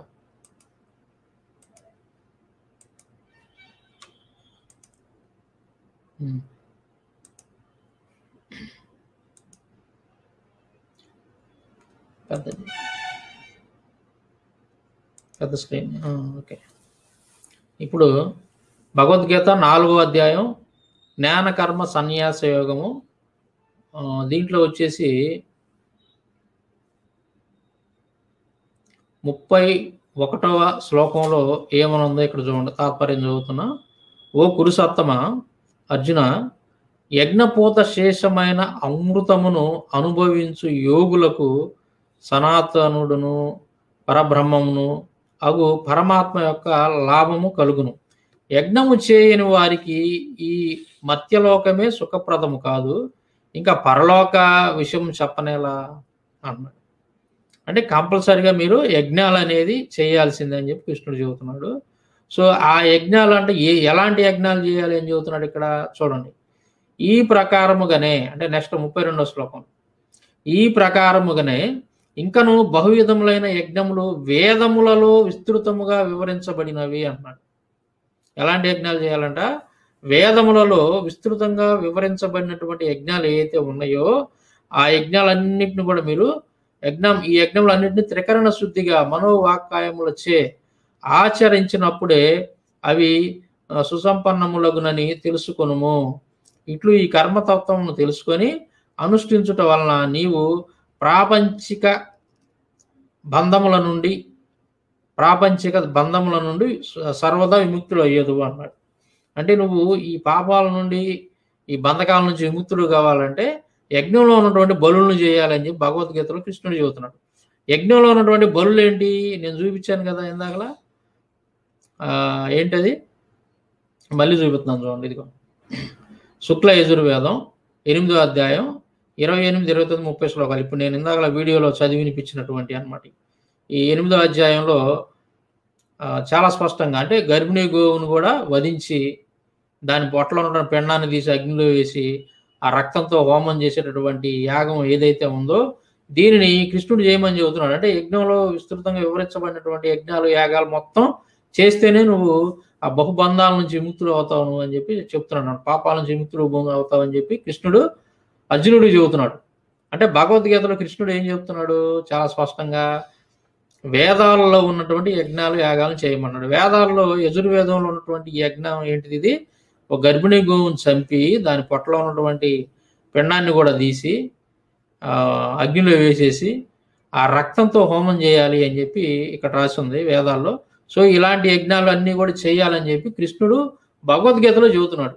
ఈ లుచ్చా మనోహరదాస్ గారు ఏమంటున్నాడు?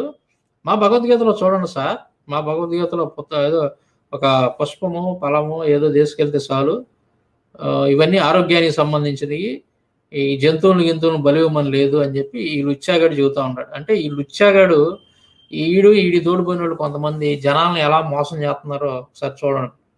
ఇదిగో నేను ఇక్కడ శ్లోకాలు కూడా ఇచ్చాను, శ్లోకాలు ఇచ్చాను ఇంగ్లీష్లో, దాని యొక్క అనువాదం ఇచ్చాను, స్పష్టంగా ఇచ్చాను ఇదంతా. ఈ లుచ్చాగాడు ఏమంటున్నాడు? అస్సలు మా భగవద్గీతను కృష్ణుడు చెప్పలేదండి అని అంటున్నాడు. అంటే ఈ విధంగా అబద్ధాలు ఆడి ప్రజలను మోసం చేస్తున్నటువంటి డిచ్కి బాబా గాడు అలియాస్ లుచ్చా బాబా గాడు అలియాస్ లుచ్చా మనోహర్ దాస్ గాడు ఆడికి ఫోన్లు చేసి మీరు ఈ ప్రశ్నలు అడగండి, మీరు ఇవన్నీ అడగండి. నేను చూపిన రెఫరెన్స్లు అన్నీ కూడా రాసి పెట్టుకొని, ఇలా ఉంది కదరా మీ గ్రంథాల్లో, ఇలా ఉందరా బుద్ధి తక్కువడా, అరే బేవర్స నాయాలా, అరే కొంపలం మిడి తిరిగి ఈ పొలలు పెట్టే అదవా అని చెప్పి వాడికి ఫోన్లు చేసి ఈ రెఫరెన్స్లు కూడా ఒక్కొక్కటి వాడిని అడగండి. మీరు వాడికి ఫోన్ చేసేటప్పుడు కాల్ రికార్డింగ్ పెట్టుకోండి, రికార్డ్ చేసి నాకు పంపండి. మీరు డామినేట్ చేసే ఫోన్లు వాడు పొరపాటును కూడా యూట్యూబ్లో పెట్టడం. ఎవడు వాళ్ళు వచ్చా మనోహర్ దాస్ గారు.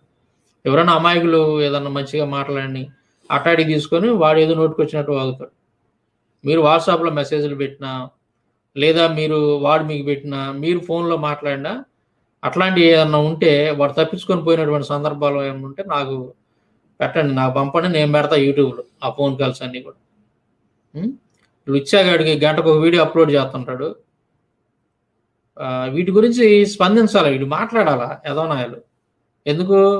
వాడు ఏదైతే లేదని చెప్పాడో అది ఉందని మనం స్క్రిప్చర్స్ ఆధారంగా, వాడి మత గ్రంథాల ఆధారంగా మనం చాలా స్పష్టంగా చూపించాం అనమాట. సో వాటి గురించి ఏమి కూడా మాట్లాడ పొరపాటు కూడా. సో ఈరోజు సాయంత్రం 10 గంటలకు మనకి ఇంకొక లైవ్ ఉంది, దాంట్లో వచ్చేసి ఈ లుచ్చా మనోహర్ దాస్ గారు ఏదైతే మాట్లాడాడో బైబిల్ని పట్టుకొని అది ఇది అని చెప్పి నోటికి వచ్చినట్టు వాగాడు కదా, అసలు లుచ్చా పుస్తకాలు వేయి, లుచ్చా పనులు చేసిన దేవుళ్ళు ఎవరు, వాటి కథా కమాంశం ఏంటంటే అర్జునుడిని కూడా వదలకుండా కృష్ణుడు ఏమేం చేశాడు, దాని సంగతి ఏందని చెప్పి దాని గురించి చూద్దాం. తర్వాత మీకు ఇంకో విషయం చెప్పాలా, ఈ లుచ్చా మనోహర్ దాస్ గారి అమ్మ నాన్న వాడి వంశం మొత్తం కూడా ఇప్పుడు నరకంలోనే ఉంది. వాడి యొక్క మత గ్రంథాల అకార్డింగ్ టు వాడి యొక్క మత గ్రంథాల ప్రకారం వాడి వంశం మొత్తం కూడా, లుచ్చా మనోహర్ దాస్ గారి వంశం మొత్తం కూడా ఇప్పుడు ఎక్కడుంది మొత్తం వాళ్ళంతా కూడా నరకంలోనే పడి ఉండాలి. ఇప్పుడు వాడి మత గ్రంథాలే చెబుతున్నాయి, మనం చెప్పట్లే ఆ విషయం. సో దాని గురించి కూడా కొన్ని వివరాలు నేను చూపిస్తాను. మంచి కామెడీ ఉంటుంది ఆ వీడియో కూడా. ఈరోజు నైట్ 10 గంటలకు మళ్ళీ మనం 1 గంట, ఇప్పుడు 1 గంట అయింది కదా, ముగిచ్చేస్తాను నేను 2-3 నిమిషాల్లో 2-3 కామెంట్స్ చదివి. ఇదనమాట. ఇలాంటివన్నీ కూడా యదవలను ప్రశ్నించండి. మా గ్రంథాల్లో జంతు బలి లేవు, మా గ్రంథాల్లో ఎక్కడ అలాంటివి లేవు, బైబిల్లో పాత నిబంధనలు యెహోవా దేవుడు చూడు వాటిని బలిమన్నాడు వీటిని బలిమన్నాడు అన్న యదవలందరికి కూడా ఇప్పుడు నేను చూపించిన రిఫరెన్స్లు అన్నీ కూడా వాళ్ళ ముఖాన్ని వేసి గడ్డి పెట్టను బాగా. మరి ఏంద్రా వీటి గురించి చెప్పరా, లేవని చెప్పి అబద్ధాలు చెప్తావేంద్రా, నీ మత గ్రంథాలు ఇవన్నీ ఉండేవి కదా అని చెప్పి ఆ యదవులకి గడ్డి పెట్టండి. రాధా మనోహర్ గారి నెంబర్ అడుగుతున్నారుగా చాలామంది, నేను వీడియోలో చూస్తూనే ఉన్నాను, మళ్ళీ అడుగుతాను ఉన్నారు. ఒకసారి చెప్తాను చూడండి ఒకసారి, లేదంటే అక్కడే కామెంట్లో కూడా పెడతా. లుచ్చా మనోహర్ దాస్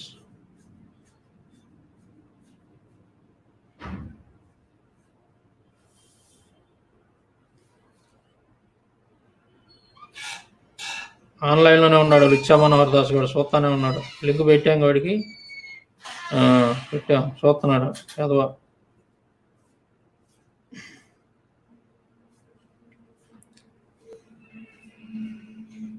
9866957796. ఇది వాడి నెంబరు. ఒకసారి నేను ఇక్కడ పెడతాను చూడండి స్క్రీన్ మీద, రాధా మనోహర్ దాస్ గారి నెంబర్.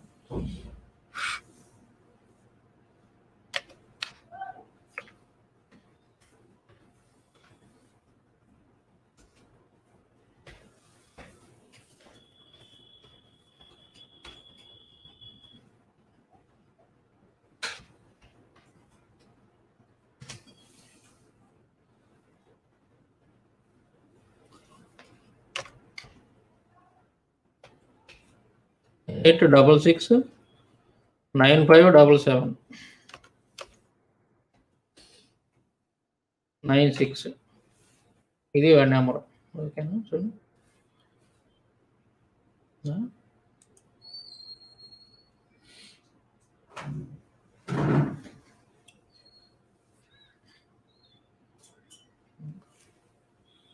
ఇది వాడి నెంబర్, ఆడ పెట్టాను చూసుకోండి మీరు.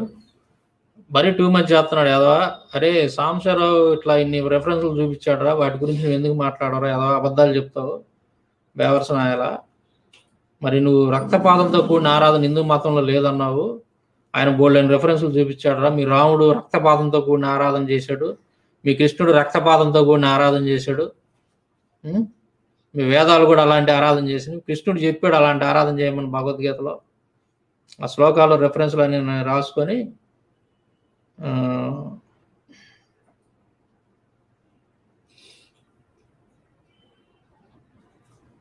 వాడిని ప్రశ్నించండి.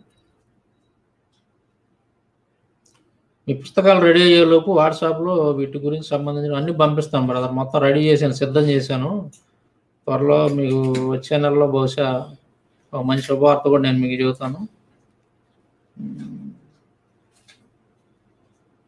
వారం రోజుల మించి మనకి ఏమైందంటే ఇప్పుడు పార్ట్ 2 వీడియోలు రావట్లేదు అన్నాను చాలామంది ఫోన్ చేస్తూ ఉన్నారు. లుచ్చా మనోహర్ దాస్ గారికి పార్ట్ 2 చేసి హైదరాబాద్లో వెళ్ళాను ఆ రోజు, మీకు గుర్తుండే ఉంటుంది. ఆ రోజు ఏం జరిగిందంటే చెన్నైలో బుక్ ఫెస్టివల్ ఒకటి జరుగుతూ ఉంది. అంతకుముందే వారం రోజుల నుంచి జరుగుతుంది. అంటే దాదాపు 700 బుక్ స్టాల్స్ ఒక ఎగ్జిబిషన్ లాగా పెట్టారనమాట. ఆ సంగతి మనకు చెన్నైలో ఉన్నటువంటి ఒక సహోదరుడు చెప్పాడు, అన్న ఇక్కడ చెన్నైలో బుక్ ఫెస్టివల్ జరుగుతూ ఉంది, మీకు ఏమైనా ఉపయోగపడే ఉండొచ్చు, చాలా బుక్స్ ఉన్నాయి ఇక్కడ, పెద్ద పుస్తక ప్రదర్శన జరుగుతుందని చెప్పి చాలామంది బ్రదర్ చెప్పాడు.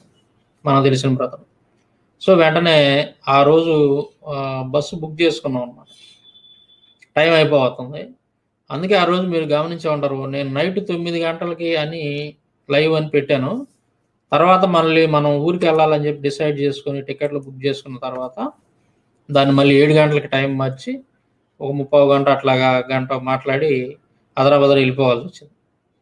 సార్ నేను వెళ్ళిపోయి వచ్చిన తర్వాత ఏమైందంటే మన వైఫైది ఇంటర్నెట్ కనెక్షన్ వైర్ అనేది ఇంటి పక్క తెగిపోవడం వల్ల ఈ ఎలక్షన్ల అడవుల్లో ఉండి వాళ్ళంతా వచ్చి రిపేర్ చేయడానికి టైం పట్టింది మనకి. ఈ రోజు ఉదయం వచ్చారనమాట. అందువలన అది అయిపోయింది. వెంటనే ఇక నేను లైవ్ మొదలుపెట్టాను. చాలా పెండింగ్ ఉండే, చాలా లైవ్లు ఉండే చేయాల్సినవి. ఒక పక్క లైవ్లు చేస్తాను, మన బుక్ని కూడా స్పీడ్గా వచ్చే నెలలో రిలీజ్ చేయడానికి శతవిధాల ప్రయత్నం చేస్తూ ఉన్నాను. ఇప్పుడు ఇది అయిపోద్ది. రేపు వచ్చేసి మళ్ళీ రేపు 2 లైవ్లు ఉంటాయి. మధ్యాహ్నం ఒకటి ఉంటుంది, సాయంత్రం ఒకటి ఉంటుంది. కౌంటర్ పెట్టేసేస్తాను. మన లుచ్చా మనోహర్ దాస్ గారిది పార్ట్ 3 ఈ రోజుతో అయిపోద్ది. రేపు మధ్యాహ్నం ఒక లైవ్ పెడతాను. ఆ లైవ్ మధ్యాహ్నం వచ్చేసి జంతు బలి గురించి ఈ ప్రసాద్ అలాగే హిందూ జనశక్తి కుమార్ వీళ్ళంతా కలిసి అసలు అవి లేనే లేవు అని చెప్పి, అంటే ఒక తప్పుడు ప్రచారం జనాల్లోకి వెళ్తుంది వీళ్ళు లేవు అని చెప్పడం వల్ల. అవన్నీ గ్రంథాల్లో ఉన్నాయి. 1, 2 నేను గమనించలేదు, కానీ దాంట్లో 12 పాయింట్లు ఇచ్చారు వీళ్ళు. ఈ 12 పాయింట్ల గురించి మా హిందూ మత గ్రంథాల్లో లేవు అని చెప్పి చెప్తున్నారు. వాళ్ళకి ఏమాత్రం గ్రంథ పరిజ్ఞానం లేదని నాకు అర్థమైంది. మినిమం 10 పాయింట్ల దాకా నేను చూసినట్లు గుర్తాయి. అవన్నీ కూడా నా దగ్గర ఉండాలి. వాటన్నిటిని తీసుకొని రేపు లైవ్ చేస్తాను. రేపు మధ్యాహ్నం లైవ్, రేపు సాయంత్రం ఒక లైవ్ ఉంటుంది. ఈ మధ్య మన షార్ట్ ఫిల్మ్కి ఏదో కౌంటర్ అది ఇది అని చెప్పేసి కొంతమంది లుచ్చానాయుళ్ళు నోటికొచ్చినట్టు వ్యక్తిగతంగా దూషిస్తూ, అందులో మ్యాటర్ లేదు, ఏం లేదు, వాళ్ళ బండారం మొత్తం బయట పెడతారు. అంటే ఏంటిది అది? వాళ్ళు ఏదైతే పుస్తకాలు చూపిస్తా ఉన్నారో ఈ మనం షార్ట్ ఫిల్మ్లో చూపించినటువంటి ఒక సంఘటన దాంట్లో లేదు అని అంటూ ఆ లుచ్చానాయాలు ఒకడు ఉన్నాడు. వాడు ఏదో నోటికి వచ్చినట్టు వాగాడు. మనం ఏంటంటే ఇన్ని రోజుల నుంచి ఈ పిల్లనాయాలతో మనకి ఎందుకు ఇవన్నీ పిల్లపాములు కదా, పిల్లపాములను వదిలేద్దాం, పెద్ద పాములని వాటి సంగతి చూద్దామని మనం పెద్ద పాములను జరుపుకుంటున్నాం కర్ర తీసుకొని. సో కొంతమంది ఏమన్నారంటే ఈ మధ్యాహ్నం చిన్న పాము అనే సరే పెద్ద కర్రతో కొట్టమని సామెత. ఎందుకంటే పిల్ల పాముల్లో కూడా విషం ఉంటుంది, అది గడితే చచ్చిపోతారు జనం. కాబట్టి ఇవాళ చిన్న పాములే రేపు పెద్ద పాములు అవుతాయి. పిల్ల పాములను కూడా చంపేయాలన్న కర్ర తీసుకొని అని చెప్పి చెప్పాడు.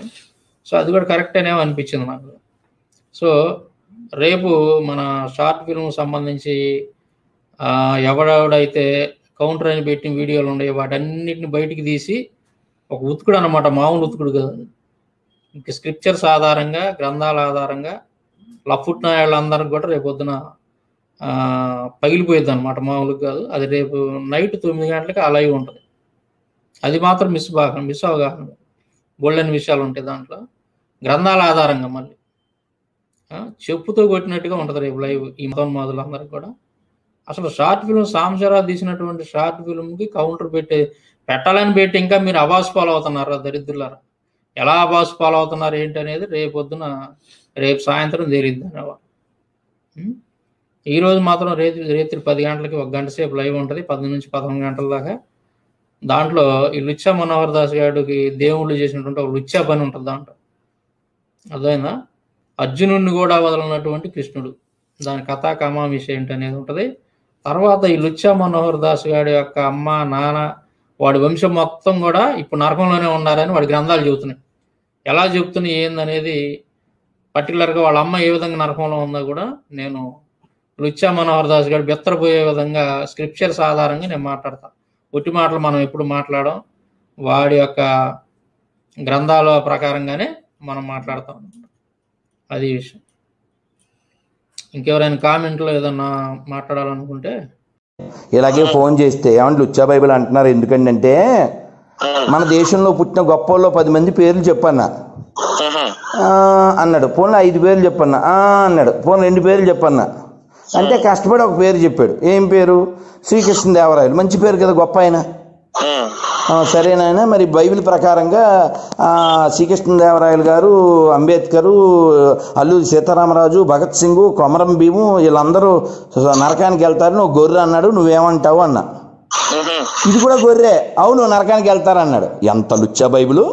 ఇంత గొప్ప వాళ్ళు నరకానికి వెళ్తారని చెప్తుందా? పనికి మాలిన వాళ్ళు అంతానేమో పరలోకం వెళ్తారా? తప్పు కదూ.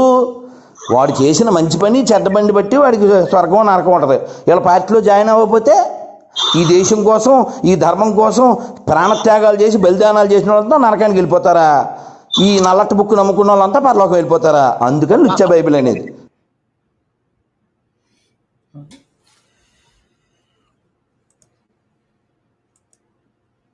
లుచ్చాగాడికి ఈరోజు గట్టిగా వేద్దాం కౌంటర్. అయిపోయినాయి 3. మనం ఎందుకు ఈ వీడియో చేయాల్సి వస్తుందో ఒకసారి ముందుగా వాళ్ళ నలుగురు అన్నదమ్ములు ఇదే టాపిక్, ఇదే రిలేటెడ్. నువ్వు అన్నదానికి చెప్పాలి కదా, ఇది రిలేటెడ్. ఆ నలుగురు అన్నదమ్ములకి 4 రకాల కూర ఇష్టం. అంత మాత్రం వాళ్ళు కొట్టుకు చావరు కదా. అదే నాదే కరెక్ట్ కూర అనకూడదు కదా, అండ కూడా. మనమంతా ఒక అమ్మ కొడుకులం కాబట్టి ఒక కొడుకు ఒక టేస్ట్ ఉంటుంది. వాళ్ళకి వంకాయ కూర ఇష్టం, వంకాయ పులుసు ఇష్టం. అలాగా ఒక్కొక్కరికి ఒక టేస్ట్. ఇప్పుడు నేను ఉన్నానండి, శంఖచక్ర కథాపద్మాలతో ఉండేటువంటి వెంకటేశ్వర స్వామి నాకు ఇష్టం, రాముడు ఇష్టం, కృష్ణుడు ఇష్టం, అది నా ఇష్టం. వాళ్ళేమో ఆ ముస్లిమ్స్ ఉన్నారు, వాళ్ళేమో పుస్తకం పెట్టుకుని వాళ్ళు పూజ చేస్తారు. మీరేమో 2 చెక్కల మీద వేలాడదీయబడినటువంటి యేసుప్రభుని ఇష్టపడతారు. What's the problem?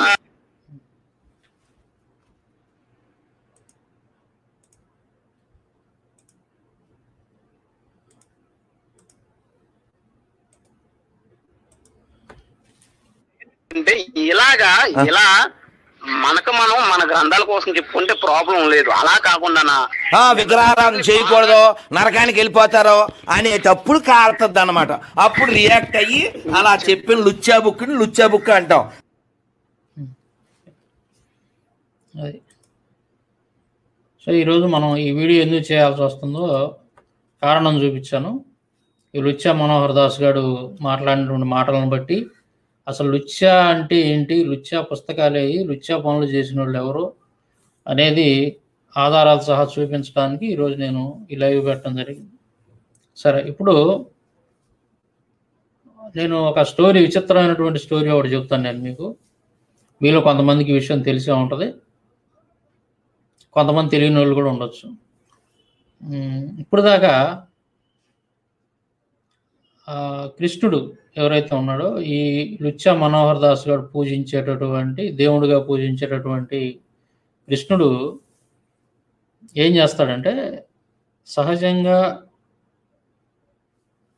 గుర్తొచ్చేది ఏంటి, 16,000 మంది గోపికలు, తర్వాత ఇంకా ఏదో కొంతమంది రాసక్రీడలు ఆడాడని, కృష్ణుడు యమునా నది ఒడ్డున ఏదో ఫ్లూట్ ఊతుంటే చాలామంది ఈ గోపికలు కావచ్చు, లేదంటే ఆల్రెడీ పెళ్ళైనటువంటి స్త్రీలు, వీళ్ళు భర్తకు అన్నం పెట్టేటటువంటి వాళ్ళు కూడా మధ్యలోనే వదిలేసి పరిగెత్తకుండా కృష్ణుడితో వెళ్ళి రమించినట్టు, పసిపిల్లలకు పాలు ఇచ్చేటటువంటి వాళ్ళు కూడా ఆ తల్లులు ఆ పిల్లల్ని అక్కడ పడేసి ఆ కృష్ణుడి యొక్క ఫ్లూటు విని పరిగెత్తుకుంటా వెళ్ళి కృష్ణుడితో రమించినట్టుగా ఇవన్నీ కూడా వాళ్ళ యొక్క గ్రంథాల్లో, అంటే భాగవతం కావచ్చు, ఇలాంటి వాటిల్లో కూడా చక్కగా రాసుకొని ఉన్నారు. అంటే కృష్ణుడు అంటే ఇలాంటి పనులు చేస్తాడా అని మనం అనుకుంటాం. తర్వాత చూస్తే కొంతమంది గోపికలు లేదా కొంతమంది స్త్రీలు నదిలో స్నానం చేసేటప్పుడు ఏం చేస్తాడంటే, వాళ్ళ యొక్క బట్టలన్నీ తీసుకొని దూరంగా పారిపోయి చెట్టు మీదకి ఎక్కుతాడు అనమాట. అప్పుడు వీళ్ళు, ఈ స్త్రీలు ఎవరైతే ఉంటారో పాపం, వాళ్ళు అంటే బట్టలను తీసుకొని ఒడ్డు మీద పెట్టి నదిలో స్నానం చేస్తుంటారు కాబట్టి ఈ బట్టలన్నీ తీసుకొని పోతే వాళ్ళు ఒడ్డు మీదకి రాలేరు, నగ్నంగా ఉంటారు ఆ స్త్రీలు అంతా కూడా. అయితే కృష్ణుడు ఏం చేస్తాడంటే, మీరు అలాగే ఒడ్డుకొచ్చి బట్టలు తీసుకోండి అని చెప్పి వాళ్ళతో చెప్తాడు.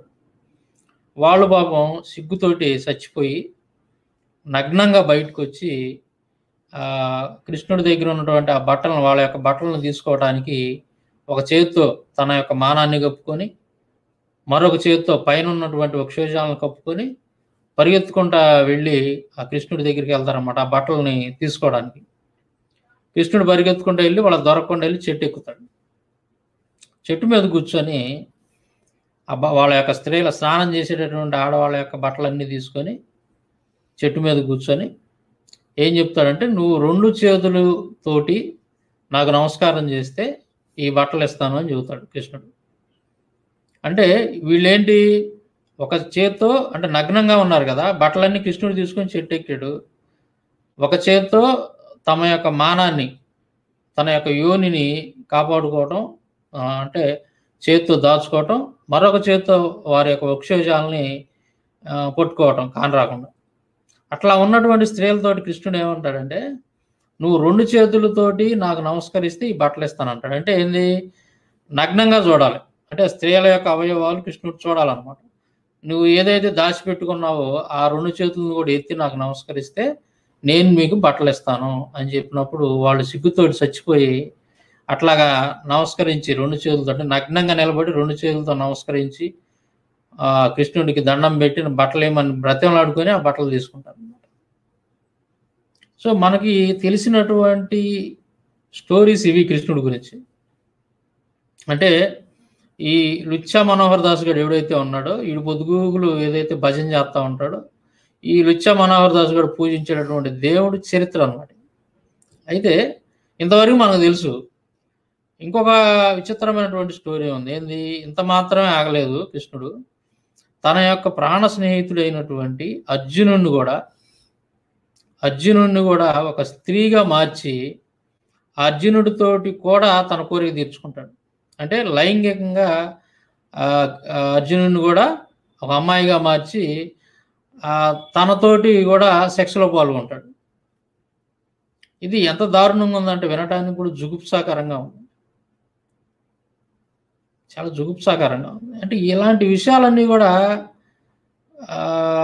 అసలు ఎలా రాస్తారు, ఆ పుస్తకాల్లో ఎలా రాస్తారు, వీళ్ళు ఎలా యాక్సెప్ట్ చేస్తున్నారు, అసలు ఎంత దారుణంగా ఉన్నాయి ఇవన్నీ కూడా అనేది చూస్తే ఈ లుచ్చా పనులని నేను అనుకుంటాను. ఇలాంటివన్నీ కూడా అంటే వాళ్ళు ఏదైతే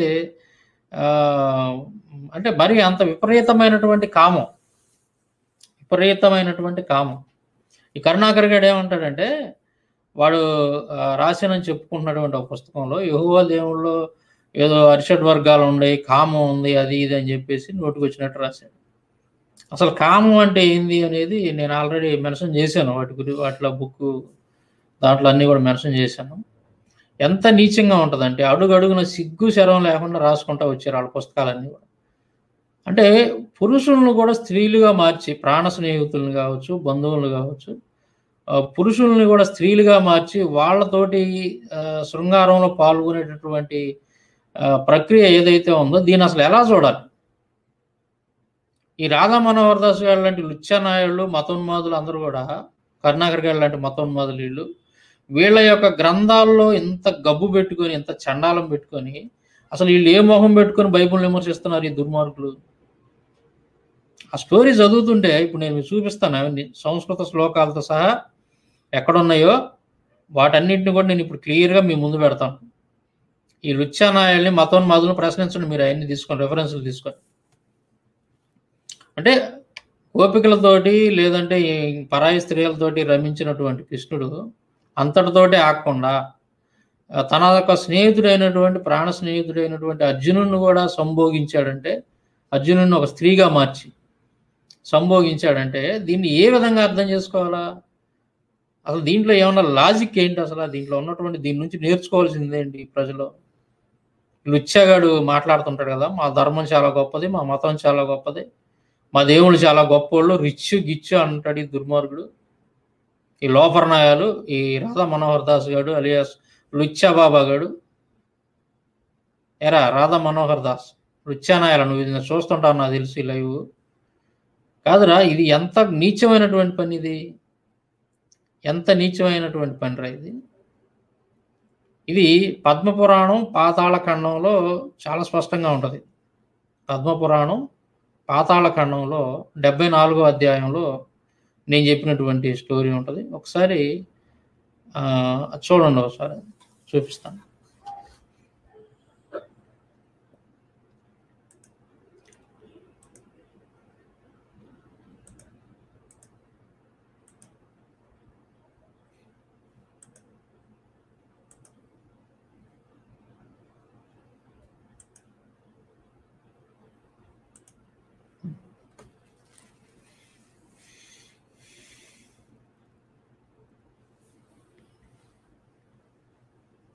ఇది పద్మపురాణం పాతాళ ఖండంలో సంస్కృత శ్లోకాలు ఇచ్చాను. నేను ఇక్కడ సంస్కృత శ్లోకాలు అనేవి ఇచ్చాను. తర్వాత ఇది వచ్చేసి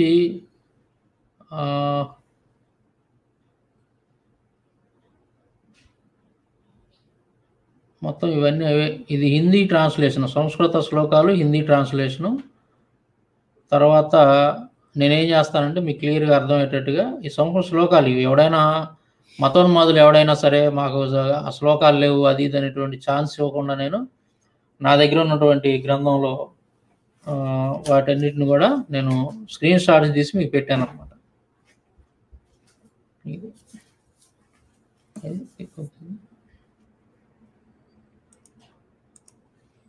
ఇది పద్మపురాణం అనమాట. కనపడుతుందా మీకు? పద్మపురాణం అంటారు ఈ బుక్ని. ఇవి వచ్చేసి మొత్తం 7 వాల్యూమ్స్ దాకా ఉంటాయి. 7,500 ఎంత ఉంటుంది సెట్ వరకు.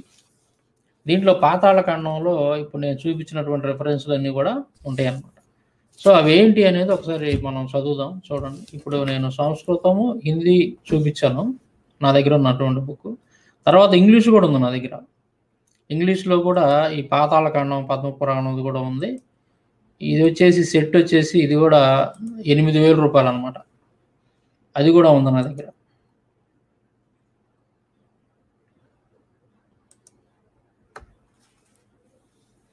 ఇది టీచర్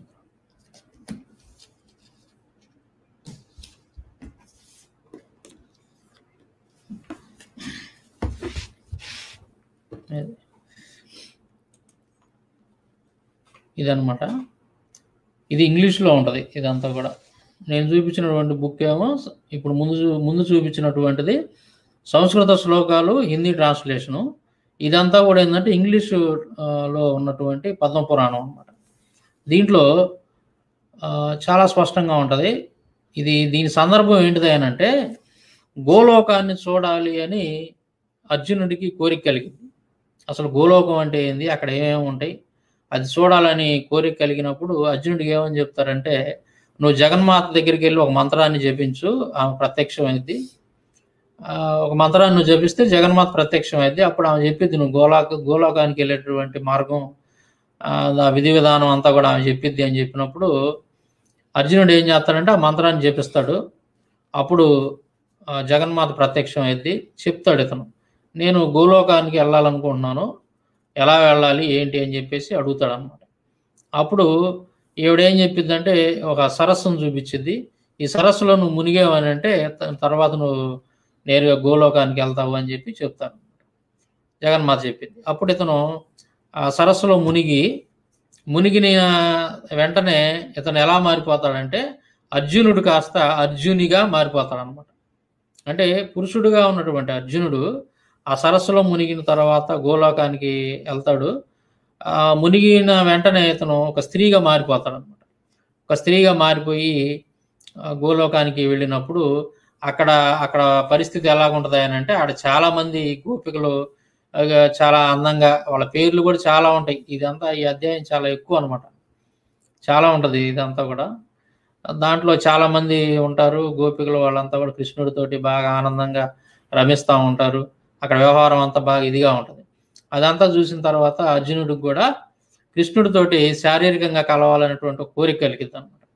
అప్పుడు వెంటనే కృష్ణుడు ఏం చేస్తాడంటే అతన్ని బాగా అలంకరిస్తారనమాట. అక్కడ ఉన్నటువంటి స్త్రీలందరూ కూడా ఈ అర్జునుడు అమ్మాయిగా మారినటువంటి అర్జునుడిని బాగా నగలు వీటన్నిటితోటి చక్కగా అలంకరించి అర్జునుడి దగ్గర తీసుకొని వస్తాడు. అర్జునుడి దగ్గర తీసుకొని వచ్చిన తర్వాత ఏముంటుంది చూడండి ఇక్కడ. ఇదంతా కూడా అర్జునుడు ఏం చేస్తాడంటే కృష్ణుడు అమ్మాయిగా మారినటువంటి అర్జునుడిని తీసుకొని ఆ అడవిలో తెల్లవార్లు క్రీడిస్తాడనమాట. తెల్లవార్లు అడవిలో అడుగడుగున అడవి మొత్తం కూడా తిరిగి రమించినట్టుగా మనకి దాంట్లో శ్లోకాల్లో ఉంటుంది. రమణ్ అని ఉంటుంది హిందీలో.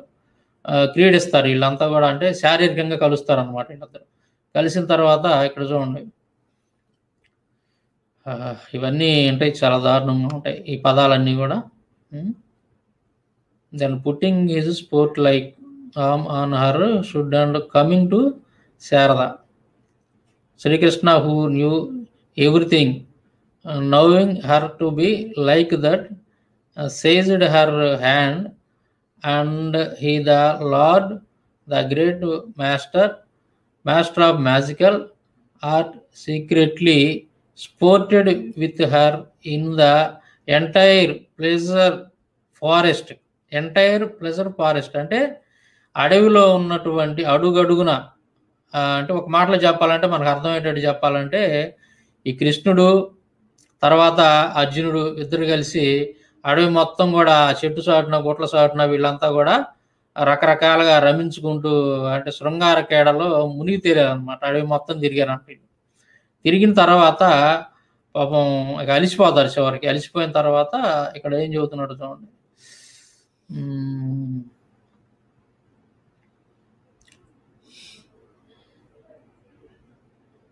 To take path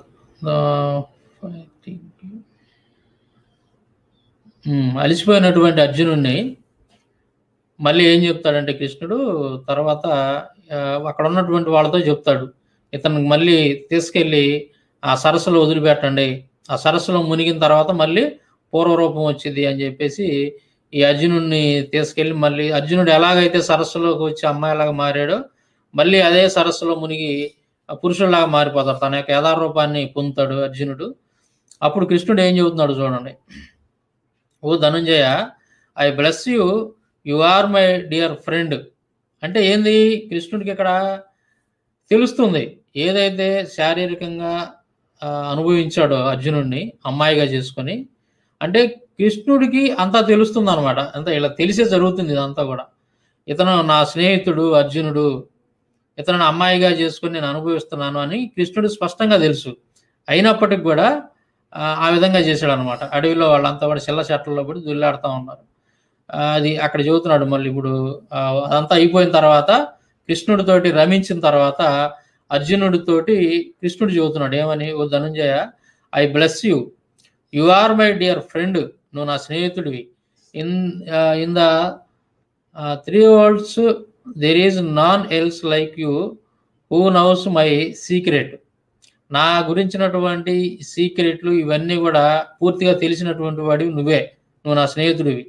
oh Arjuna, you will curse me if you tell anyone the secret about which you asked and which you have experienced అంటున్నాడు. అంటే ఈ విషయాలు, ఈ సీక్రెట్లన్నీ కూడా నువ్వు ఎవరితో చెప్పొద్దు, ఎవరితో చెప్పావనంటే నువ్వు నన్ను శపించిన వాడు అవుతావు అని అర్జునుడితోటి కృష్ణుడు చెబుతున్నాడు. అంటే ఈ సీక్రెట్లు అన్నీ నీకు తెలుసు, అదిగా ఇప్పుడు మన మధ్య జరిగినటువంటి శృంగార రాసలీలలు ఇవన్నీ కూడా నువ్వు ఎవరితో చెప్పొద్దు, ఈ సీక్రెట్ మాత్రం నువ్వు ఎవరితో చెప్పొద్దు అని అర్జునుడితో కృష్ణుడు చెబుతున్నాడు అనమాట. అంటే ఎందుకు చెప్పొద్దు అంటున్నాడు, దానికి ఉన్నటువంటి కారణం ఏంటి అంటే వీళ్ళు చేసినటువంటి ఆ యదో పని అనేది నువ్వెవరో చెప్పొద్దు అని చెప్పి కృష్ణుడు అర్జునుడితో చెబుతా ఉన్నాడు.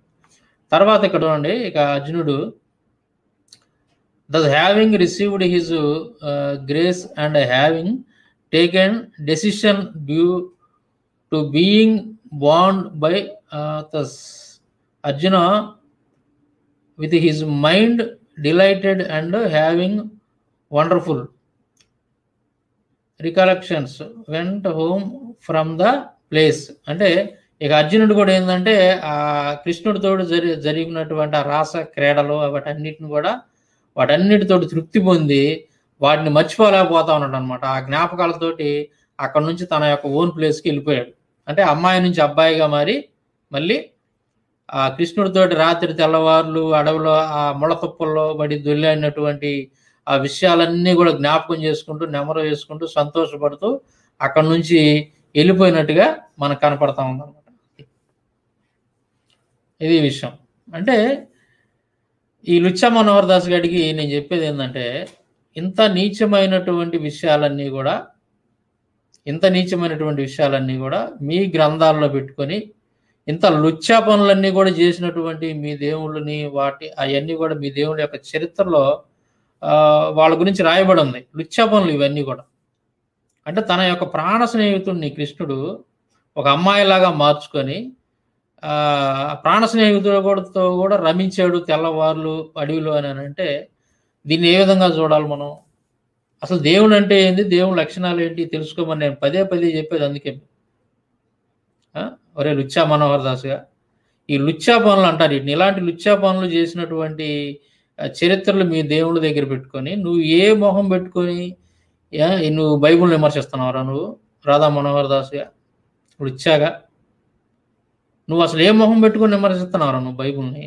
నీ గ్రంథాల్లో ఇంత గబ్బు పెట్టుకొని మీ దేవుళ్ళు చేసినటువంటి ఇంత చండాల పనులు ఇవన్నీ కూడా మీ దగ్గర పెట్టుకొని మీరు అసలు ఎట్లా బైబుల్ని విమర్శించాలని మీకు ఎట్లా అనిపిస్తుందిరా? మీకు పవిత్ర గ్రంథమైనటువంటి బైబుల్ని మీరు ఎందుకు విమర్శిస్తున్నారు?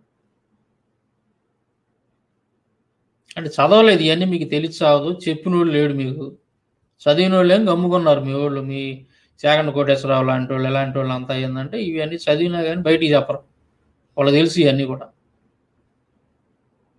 యదవులు మీరేమో మిడిమిడి జ్ఞానంతో ఆ భగవద్గీత ఒకటి సంకలో పెట్టుకుని తిరుగుతా 1-2 శ్లోకాలు పట్టేదను కొంపలమ్మిడి తిరిగి ఈ రకంగా మత కలహాలు సృష్టిస్తూ ఉంటారు మీరు. ఇది లుచ్చా పనులు అంటారా వీళ్ళని? ఏంది ఇది అంతా? ఏంది అసలు? ఒక మగ హోమోసెక్సువల్ కదా ఇది? ఒక పురుషుడిగా ఉన్నటువంటి వాడిని స్త్రీగా మార్చుకొని, అది కూడా ప్రాణ స్నేహితుడు అర్జునుడు తెలుసుకు మళ్ళీ బేవరసనాయారు. అది ఏంట్రా అసలు మీ గ్రంథాలు ఏంటి, మీ బతుకులు ఏంది, మీ చరిత్ర ఏందిరా? ఒరే లుచ్చా మనోహర్ దాస్ కాదురా, ఏందిరా ఇదంతా కూడా? నీచమైన పనులు రా ఇవన్నీ, పరమ నీచమైన వ్యభిచార సంబంధమైనటువంటి కథలు, వ్యభిచార సంబంధమైన పనులు ఇవన్నీ కూడా వ్యభిచారం. మరి ఇలాంటివి చూసి ఏమి నేర్చుకోవాలా మీ దేవుడి దగ్గర నుంచి? మమ్మల్ని కూడా ఈ విధంగా చేయమనా మీరు చెప్పేది? మీ దేవుళ్ళని మేము ఆరాధించి ఇలాంటి ఏం తీసుకోవాలి? మోరల్ క్వాలిటీస్ ఏంటి అక్కడ? ఏంటి ఏమి నేర్చుకోవాలి? ఇప్పుడు ఈ ఒక సంఘటన చదివాను నేను మీ కృష్ణుడి గురించి. అంటే ప్రాణ స్నేహితులు, మనకు ఎవరైతే ప్రాణ స్నేహితులు ఉంటారో వాళ్ళతోటి ఈ విధంగా హోమోసెక్సువల్గా పాల్గొనాలా? ఏమి నేర్చుకోవాలా మీ దేవుడి దగ్గర నుంచి? కొద్దిగా కూడా అరే మతం మొదలరా ఆలోచించండి రా మీరు. బుర్ర దగ్గర పెట్టుకొని కొంచెం బుర్రలో గుజ్జా ఉంటే దాన్ని పని చెప్పండి కొద్దిగా. ఏదో మా పూర్వీకులు పూజించారు, మా వాళ్ళు ఏదో చేశారు, మేము కూడా గుడ్డిగా మేము పోయి గుంటలోనే పడతాం అనుకుంటే అట్లాగా ఆలోచించండి కొద్దిగా. దేవుడు అంటే దేవుడు ఎవడైనా సరే ఇలాంటి నీచమైనటువంటి పనులు చేస్తారా? దేవుడు అనేటువంటి వాడు ఎవడైనా ఇలాంటి లజ్జమాలిన పనులు చేస్తాడా? ఎవడైనా సరే ఇలాంటిది వాళ్ళని నమ్మకపోతేనేమో మేము దేశద్రోహం. కొంచెం అన్నా ఆలోచించండి రా మీరు. సిగ్గు శరం లేని బతుకులు ఎందుకు బతుకుతున్నారు? అరే లుచ్చా మనోహర్ దాస్, నీ పుస్తకాల్లో ఇలాంటి నీచమైనటువంటి లుచ్చా పనులన్నీ ఉండయిరా. మీ దేవుడు లుచ్చా పనులు చేశారు, వాటి గురించి మాట్లాడరా నువ్వు? బైబిల్ గురించి పొద్దుగులు ఎందుకు నువ్వు అది ఇదని ఎందుకు మాట్లాడతావు? కృష్ణుడు తన ప్రాణ స్నేహితుడైనటువంటి అర్జునుడిని అమ్మాయిగా మార్చుకొని ఆ అర్జునుడితోటి సెక్స్ చేశాడు కృష్ణుడు. లజ్జమాలిన పని కదా ఇది. ఏందిరా ఇది? ఏం నేర్చుకోవాలరా మేము? ఏం నేర్చుకోవాలి దీని నుంచి? ఆడవాళ్ళు స్నానం చేస్తుంటే వాళ్ళని చూస్తూ ఎంజాయ్ చేస్తూ వాళ్ళ బట్టలు ఎత్తుకొని పోయి వాళ్ళ నగ్నంగా చూసేటటువంటి సందర్భం నుంచి ఏమి నేర్చుకోవాలి మనుషులు? చెప్పండి మీరు. అరే లుచ్చా మనోహర్ దాస్, నువ్వు కూడా అట్నే తయారయ్యావు కదరా. నువ్వు రాత్రి 12 గంట దాటిందంటే అమ్మాయిలతో చాటింగ్లు, మీటింగ్లు, ఫోన్లో మాట్లాడుకోవటం. నేను 100 మందిని కనాలనుకుంటున్నాను, కండబట్టిన ఫోటో పెట్టు, బాగా మాంసం తిను, పంది మాంసం, గొర్రె మాంసం బాగా తిని కండబట్టి బాగా నా అంత లాభం తయారైతే నేను నీతో 100 మంది పిల్లల్ని కంటాను అని చెప్పేసి ఫోన్లో చాటింగ్లు, మీటింగ్లు. ఎరా లుచ్చానా? లుచ్చా పనులు చేసేది నువ్వు. ఎరా రాధా మనోహర్ దాస్, నువ్వు చేసేది లుచ్చా పనులు. నువ్వు ఎదుటి పట్టుకొని లుచ్చా అని అంటుంటే అది ఎట్లా రా మరి? పేవర్సనాయాల తర్వాత ఈడేమంటున్నాడంటే మీ అమ్మ పేరు చెప్పు, మీ నాన్న పేరు చెప్పు, మీ తాత పేరు చెప్పు అని అనుకుంటూ, మరి వాళ్ళంతా కూడా నరకంలోనే ఉన్నారా? వాళ్ళందరూ నరకానికి పోయారా అని చెప్పేసి ఏదో నోటికి వచ్చినట్టు వాగుతూ ఉంటాడు. సో ఇప్పుడు నేను మీకు కామెడీ విషయాన్ని ఉదాహరణ చెప్తాను నేను, మీరు చూడండి. ఏంటది? ఇప్పుడు ఈ రాధా మనోహర్ దాస్ గారి యొక్క వాళ్ళ నాన్న కానీ వాళ్ళ అమ్మ కానీ ఇప్పుడు ఎక్కడ ఉండారో వీళ్ళ యొక్క మత గ్రంథాల ప్రకారం ఈజీగా నేను నిరూపిస్తాను అనమాట. చూడండి ఒకసారి.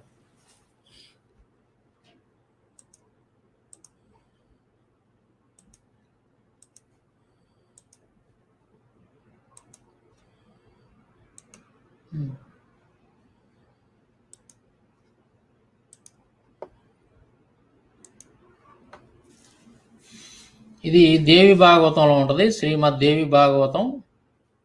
దీంట్లో రెఫరెన్స్ ఇది పెట్టడం మర్చిపోయిన, బుక్ ఇది చదువుతాం.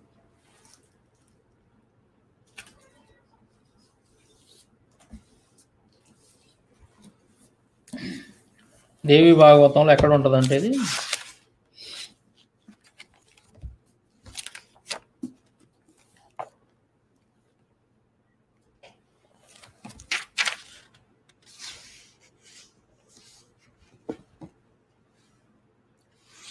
ఇది బుక్ నెంబర్ 9 చాప్టరు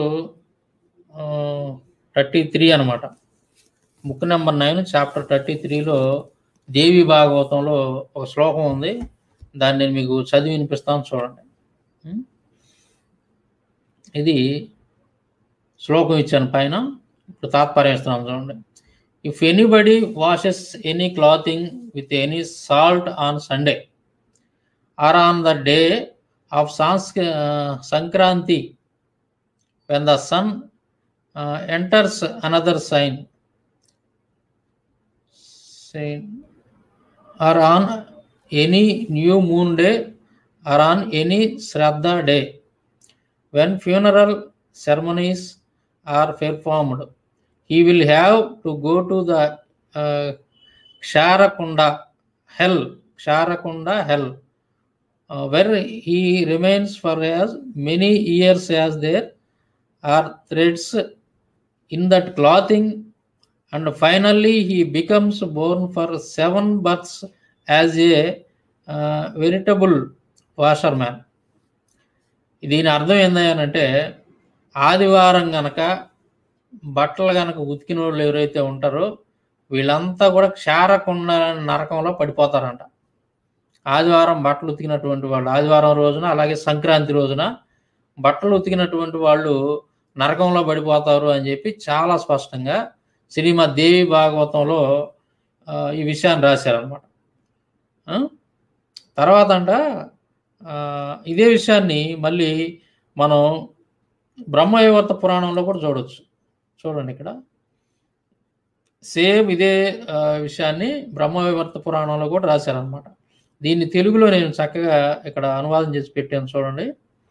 ఆదివారమున సూర్య సంక్రమణ దినమున అమావాస్య నాడు శ్రాద్ధము పెట్టు దినమున బట్టలను చౌడు వేసి ఉతికినచో అతడు తాను ఉతికిన బట్టల్లో ఎన్ని దారములు ఉన్నవో అన్ని సంవత్సరములు క్షారకుండమనే నరకమున ఉండును, తర్వాత 7 జన్మల వరకు రజకుడై పుట్టును అను.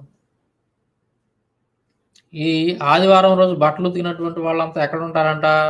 ఇప్పుడు ఉతికే వాళ్ళు కూడా క్షారకుండం అనేటువంటి నరకంలో పడిపోతారంట. అంతేకాకుండా అది ఎన్ని సంవత్సరాలు ఉంటారు ఆ క్షారకుండం అనే నరకంలో? వీళ్ళు ఉతికేటటువంటి ఆ వస్త్రానికి ఎన్ని దారాలు అయితే ఉంటాయో, వస్త్రం అని అంటే కొన్ని దారాల సమూహం కదా అంతా కూడా, ఆ వస్త్రంలో ఎన్ని దారపు పోగులు అయితే ఉంటాయో అన్ని వేల సంవత్సరాలు వీళ్ళు క్షారకుండం అనేటటువంటి ఒక నరకంలో పడి ఆ తర్వాత 7 జన్మల వరకు రజకుడై పుడతారంట. అంటే వాషర్ మ్యాన్గా పుడతాడని చెప్పేసి ఇది బ్రహ్మవైవర్త పురాణం అలాగే శ్రీమద్ దేవి భాగవతము ఈ రెండిట్లో కూడా ఈ విషయాన్ని రాశారు. అంటే చాలా కామెడీగా ఉంటాయి. ఈ నరకానికి పంపించేటువంటి వ్యవహారాలన్నీ కూడా చాలా కామెడీగా ఉంటాయి అన్నమాట. ఈ చూడండి అసలు ఎంత ఇది ఏమాత్రం లాజిక్ ఉండదు వీళ్ళ యొక్క గ్రంథాలకి. ఈ దరిద్రులు మళ్ళీ బైబిల్ని విమర్శించడం, ఎగతాళి చేయటం. ఆదివారం బట్టలు దిగితే నరకానికి పోయేది అందరా నీచుడా. అరే రాధా మనోహర్ దాస్ గారు చూడండి ఒకసారి. ఇది బ్రహ్మవైవర్త పురాణం 75వ అధ్యాయం 59 నుంచి 63 శ్లోకాల్లో ఇది శ్లోకం ఇచ్చాను. కింద ఇంగ్లీషు ట్రాన్స్లేషన్ ఇచ్చాను. దీనికి వచ్చేసి తెలుగులో ఏముందో నేను చదువుతాను. ఇంతకుముందు కూడా నేను చెప్పాను. ఇది శివరాత్రి రోజున శ్రీరామ నవమి రోజున ఉపవాసం ఉండగలిగి తినిన వారు మహారౌరవమునకు పోదురు. అమావాస్య, పౌర్ణిమ, సంక్రాంతి, చతుర్దశి, అష్టమి ఈ తిథుల్లో స్త్రీని సంభోగించినను, తైలపక్వపు పిండి వంటలు భుజించినను, మాంసము తినినను నరుడు చండాల యోనియందు జన్మించును. మత్స్యము, మాంసము, చిరుశనగలు, కాంస్య పాత్రలో భోజనము, ఎర్రని కూర వీటిని గనక ఆదివారం రోజున తినరాదు. తినినచో కుంభీపాక నరకమునకు పోవును అని ఉంది. చూశారు కదా. అంటే ఇవన్నీ కూడా ఎంత కామెడీగా ఉంటాయి అంటే, నేను మళ్ళీ చూపించాను మొన్న ఒకసారి మహాభారతంలో పాల వ్యాపారం చేసిన వాళ్ళంతా కూడా నరకానికి పోతారు అని. అంటే ఇదంతా కూడా దీన్ని ఏ విధంగా చూడాలి మనం? ఈ రాధా మనోహర్ దాస్ యొక్క వాళ్ళ అమ్మా నాన్న సంగతి చూద్దాం. వీడు అందరిని అంటున్నాడు కదా, మీ అమ్మ మీ నాన్న నరకంలో ఉండారా, మీ తాత మీ ముత్తాత నరకంలో ఉండారని అంటున్నాడు కదా. ఇప్పుడు రాధా మనోహర్ దాస్ యొక్క తాత ముత్తాతలు వాళ్ళ అమ్మ వాళ్ళ నాన్న ఎక్కడ ఉండారో, సో దీన్ని బట్టి మనకు క్లియర్గా అర్థమైపోతా ఉంది. అంటే వీళ్ళ అమ్మా నాన్న శివరాత్రి రోజున శ్రీరామనవమి రోజున ఉపవాసం అనేది ఉండారని నేను అనుకోవటంలా. ఈ 2 రోజుల్లో ఎవరు ఉంటారులే, ఇప్పుడు ఉన్న వాళ్ళలో కూడా ఎవరు కూడా ఈ 2 రోజుల్లో ఇవాళ శివరాత్రి అనుకుంటా, ఈరోజు ఉపవాసం అందరూ ఉండరు, ఎవరో తప్ప. ఈ ఉపవాసం ఉండనటువంటి వాళ్ళంతా కూడా మహారౌరవం నరకానికి పోతారంట. అంటే ఈరోజు శివరాత్రి అనుకుంటా బహుశా, ఈరోజు ఉపవాసం ఉండని వారంతా కూడా నరకానికి పోతారు అని స్పష్టంగా ఉంది ఇక్కడ. తర్వాత ఈ అమావాస్య, పౌర్ణిమ ఈ తిథుల్లో కనుక స్త్రీని సంభోగించిన వాళ్ళంతా కూడా చండాల యోని పుడతారంట. ఆ తర్వాత మత్స్యము, మాంసము, చిరుశనగలు, కాంస్య పాత్రలు, ఎర్రని కూర వంటి వాటిటన్నిటిని కూడా ఆదివారం చేపలు, మాంసం తిన్న వాళ్ళంతా కూడా నరకానికి వెళ్ళిపోతారు. తర్వాత వచ్చేసి ఇప్పుడు నేను చెప్పాను కదా, మరి ఈ రాధా మనోహర్ దాసు వాళ్ళ అమ్మ ఆదివారం బట్టలు తొక్కకుండా ఉందా? అరే లుచ్చాగా రాధా మనోహర్ దాసు, మీ అమ్మ ఆదివారం రోజు బట్టలు తొక్కకుండా ఉందా? ఖచ్చితంగా ఉతికే ఉంటుంది, ఉతకకుండా ఉండరు. ప్రతిరోజు బట్టలు ఉతుక్కుంటానే ఉంటారు. ఆదివారం బట్టలు ఉతకకుండా ఎవరో ఉండరు, ప్రతి ఒక్కళ్ళు కూడా బట్టలు ఉతుక్కుంటానే ఉంటారు ఆదివారం. అలా ఆదివారం రోజున బట్టలు ఉతికిన వాళ్ళందరూ కూడా, అంటే ఇప్పుడున్నటువంటి 5 స్త్రీలందరూ కూడా ఎక్కడికి పోతారంట? క్షారకుండం అనేటటువంటి నరకానికి వెళ్ళిపోతారంట. ఈ నరకంలో ఎంతకాలం ఉంటారంట? వాళ్ళు ఉతికేటటువంటి వస్త్రంలో ఎన్ని దారపు పోగులు ఉంటాయో అన్ని వేల సంవత్సరాలు. అంటే సహజంగా స్త్రీలు బట్టలు ఉతికేటప్పుడు వాళ్ళ ఇంట్లో ఉన్నటువంటి వాళ్ళ హస్బెండే కావచ్చు, లేదంటే వాళ్ళ పిల్లలే కావచ్చు, లేదంటే ఆమె కావచ్చు, ఇవన్నీ కూడా బోళ్ళన్ని బట్టలు ఉంటాయి. ఈ బట్టల్లో ఉన్నటువంటి దారపు పోగులన్నీ కూడా లెక్కేసుకుంటా పోతే కొన్ని వేలు ఉంటాయి. మరి అన్ని వేల సంవత్సరాలు ఈ ఆదివారం బట్టలు ఉతికినటువంటి స్త్రీలు ఈ నరకంలో పడి పాపం వాళ్ళు కాలిపోయి, ఆ తర్వాత మళ్ళీ నరకం శిక్ష అయిపోయిన తర్వాత కూడా అంట 7 జన్మల వరకు రజకులై పుడతారంట. ఇది ఈ రాధా మనోహర్ దాస్ గారి యొక్క వాడి లుచ్చాగడు కదా, వాడి యొక్క గ్రంథాలు, వాడు నమ్ముతున్నటువంటి గ్రంథాలు ఈ విషయాలన్నీ చెబుతున్నాయి, మనం చెప్పట్లా. సో ఈ రాధా మనోహర్ దాస్ వాళ్ళ నాన్న ఖచ్చితంగా శ్రీరామనవమి రోజున శివరాత్రి రోజున ఉపవాసం ఉండలేదు కాబట్టి నరకానికి పోతాడు ఖచ్చితంగా, డౌటే లేదు దాంట్లో. తర్వాత ఇప్పుడు తిథులు నక్షత్రాలు చూసుకొని రాధా మనోహర్ వాళ్ళ అమ్మ నాన్న కలిసి ఈయనకి అనలేదన్నమాట. తిథులు నక్షత్రాలు అవన్నీ చూసుకొని వాళ్ళు ఏదో చెప్పారు కదా, ఏమేంటి అవి నక్షత్రాలు చూసుకునే కలవాల, లేదంటే మాత్రం నరకానికి వెళ్ళిపోతారని, చండాల యోని జన్మిస్తారని, నరకానికి పోతారని చెప్పి స్పష్టంగా ఉంది అక్కడ. కాబట్టి అది కాక ఆదివారం రోజు వాళ్ళ అమ్మ బట్టలు ఉతికే ఉంటుంది కాబట్టి ఈ రాధా మనోహర్ దాసు లుచ్చాగాడు ఎవడైతే ఉన్నాడో వాళ్ళ యొక్క అమ్మా నాన్న కావచ్చు, లేదంటే వాళ్ళ తరంలో ఉన్నటువంటి ఆడవాళ్ళు కానీ వాళ్ళంతా కూడా వాడి తరతరాలంతా కూడా ప్రజెంట్ నరకంలో పడి పాపం అల్లాడిపోతూ ఉంటారు. రేపో మాపో ఈ లుచ్చా మనోహర్ దాస్ గారు కూడా నరకానికి పోతాడు. వాడి మత గ్రంథాల ప్రకారం వాడు కూడా నరకానికే పోతాడు. ఎందుకంటే ఆడవాళ్ళతోటి రేత్రి పూట 12-1 గంట దాటిన తర్వాత వాడు ఈ చండాల మాటలు అంటాం, నేను 100 మందిని కనాలంటాను అనుకోవటం, తర్వాత ఆడవాళ్ళతో కలిసి సరసాలాడటం, ఈ యదో పనులన్నీ చేస్తూ ఉన్నాడు. కాబట్టి తర్వాత వాడు కూడా నరకానికే పోతాడని మనకు క్లియర్గా అర్థమవుతా ఉందన్నమాట.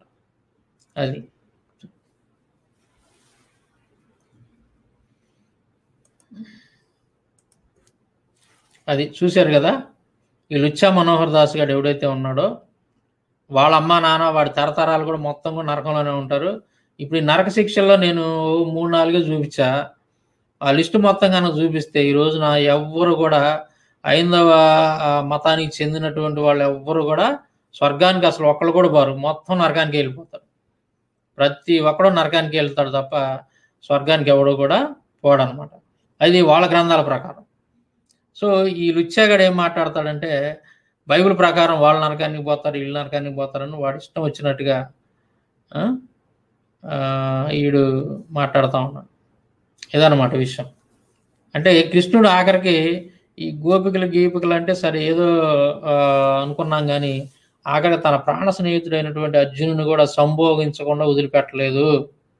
ఎంత నీచమైనటువంటి చర్య ఇది, చాలా నీచమైనటువంటి పని ఇది. మరి లుచ్చా మనోహర్ గారు దీని మీద నోరు ఇప్పి సమాధానం చెప్పాలాడు. సాంబశివరావు చెప్పింది మా గ్రంథాల్లో ఉందని కానీ లేదంటే లేదని కానీ లేదంటే దాని గురించి ఏదో చెప్పాలి కదా. వాడు సిగ్గు లేనుడు, వాడు సిగ్గు శారం ఉండదు వాడికి. మనం ఎన్ని చెప్పినా కానీ వాడికి దున్నపోతు మీద వానపడ్డట్టే వాడికి. లుచ్చా నాయుడు ఇట్లాంటి లుచ్చా విషయాలు లుచ్చా పనులన్నీ వాళ్ళ దేవుళ్ళు చేసి వాళ్ళ గ్రంథాల్లో ఉంటే వాడి సిగ్గు శరం లేకుండా బైబుల్ని విమర్శించడం అనేది వాళ్ళకి ఫోన్లు చేసి అడగండి. ఇవన్నీ కూడా రెఫరెన్స్లు అన్ని దగ్గర పెట్టుకొని అడగండి. మరి ఆదివారం బట్టలు దూతే నరకానికి పోయేది ఏంది నాకు అర్థం కావట్లేదు. ఈ సంగతులు వాడికి ఫోన్ చేసి అడగండి వాడిని. బ్రహ్మవైవర్త పురాణం ప్రకృతి కాండం 30వ అధ్యాయంలో ఆదివారం బట్టలు దూతే నరకానికి పోతారని ఉంది. అలాగే దేవి భాగవతంలో కూడా 9వ నవమ స్కందంలో కూడా ఈ విషయాలన్నీ కూడా ఉన్నాయన్నమాట. ఆదివారం బట్టలు దూతే నరకానికి పోతారని బ్రహ్మవైవర్త పురాణం మరియు శ్రీమద్ దేవి భాగవతంలో ఉంది. ఈ లెక్కన మరి పాపం ఎవరైనా కనీసం ఒక్కళ్ళు కూడా ఐందవ స్త్రీలు ఒక్కళ్ళు కూడా స్వర్గానికి పోతారని నేను అనుకోవటం. వాడి మత గ్రంథాలే చెప్తున్నాయి. నాకు తెలిసి ఆదివారం బట్టలు ఉతకకుండా ఎవరు ఉండరు, మొత్తం నరకానికి వెళ్ళిపోతారు. చాలా సిల్లీగా ఉన్నాయి ఇవన్నీ కూడా. అది లుచ్చాగాడికి ఫోన్ చేసి ఇవన్నీ అడగండి మొత్తం. అర్జునుని సెక్స్ చేయడం ఏంటమ్మా, అది మన కర్మ. ఆ పుస్తకాలు చదవటం మన కర్మ, వాటిని బయటికి తీసి చెప్పడం మన కర్మ. ఏం చేద్దాం మనం, ఏం చేద్దాం. వాళ్ళు చేస్తే లోక కళ్యాణం అంటారు, వేరే మతస్థులు చేస్తే దురాచారం అంటారు. అది ఇప్పుడు దాకా విన్నారు కదా. వీటన్నిటి కూడా ఈ రెఫరెన్స్లు అన్నీ తీసుకొని ఒకవేళ రాధా మనోహర్ గారికి మీరు ఏదైనా ఫోన్ చేయదలుచుకుంటే వాడి నెంబర్ నేను ఇంతకుముందు వీడియోలో కూడా చెప్పాను. వాడికి గట్టిగా గడ్డి పెట్టండి, ఏదో ఒక బుద్ధి చెప్పండి. అదనమాట. ఇంకేదంటే కామెంట్లు ఏమైనా ఉంటే 2 తీసుకొని మనం ముగిద్దాం. టైం 11 అవుతున్నట్టుంది.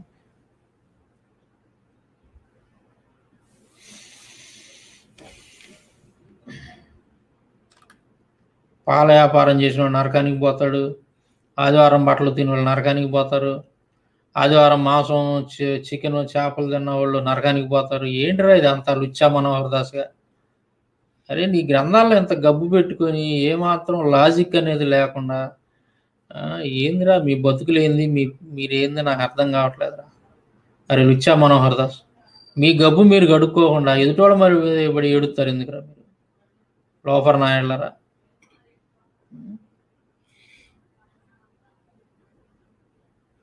అవి చదువుతుంటే ఏదోలా ఉంది మనకి. నిజమే, చదవటానికి కూడా భయంకరంగా ఇదిగా ఉండి సిగ్గుగా ఉండి నేను చాలా చదవకుండా ఆపేశాను.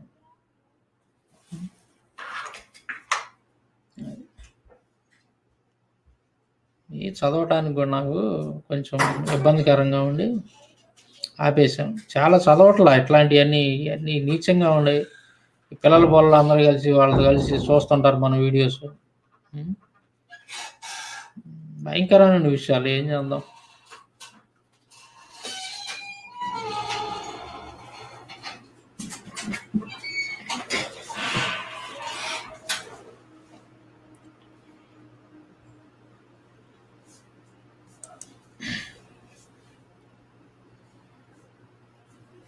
వీలైతే చిన్న చిన్న వీడియోలుగా చేయండి అన్న, తప్పకుండా బ్రదర్. చిన్న చిన్న వీడియోలుగా చేద్దాం మనం.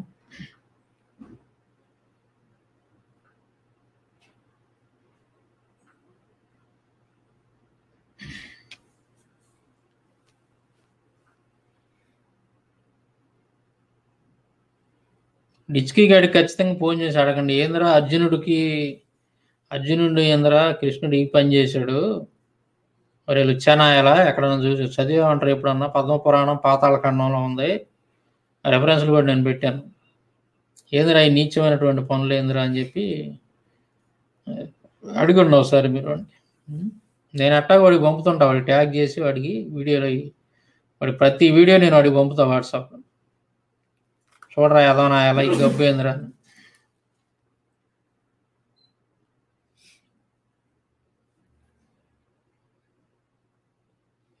భారతదేశంలో సేవియర్ జీసస్ క్రైస్ట్, భారతదేశంలో అందరికీ ఆదివారం సెలవు దినం. ఆ రోజే అందరూ ఇంటి పనులు చేసుకుంటూ ఉంటారు, అప్పుడే బట్టలు కూడా ఉతుక్కుంటారు. అవును బ్రదర్, నేను అంటుంది అదే. పాపం వీళ్ళ మత గ్రంథాల ప్రకారం చూసుకుంటే ఒక్కళ్ళు కూడా పాపం హైందవ సహోదరులు కానీ స్త్రీలు కానీ ఎవ్వరు కూడా స్వర్గానికి పోయే వాళ్ళు ఒక్కళ్ళు కూడా ఉండరు, అందరు నరకానికే పోతారు, డౌటే లేదు దాంట్లో.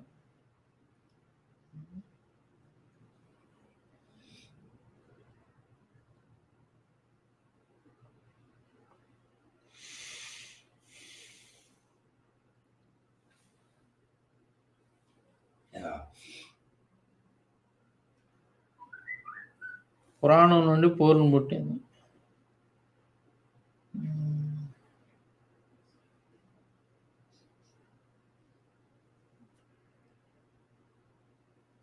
Okay brother.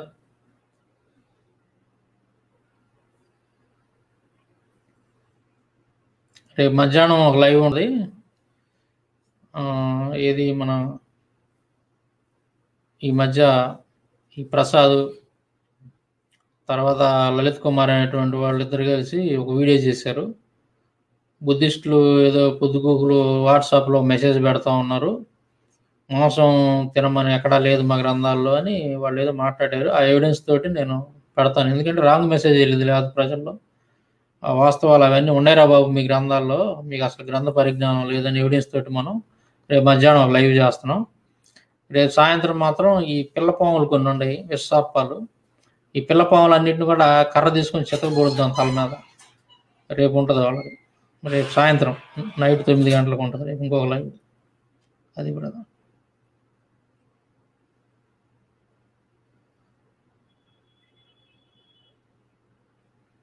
క్రిస్టియన్స్ రాముడు గుడికి చందాలు ఇచ్చారు కరెక్టేనా?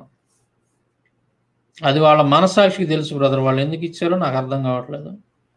చందాలు ఇవ్వచ్చా ఇవ్వకూడదు అనేది వాళ్ళ మనసాక్షిని అడిగితే దేవుని ఖచ్చితంగా చెప్తారు.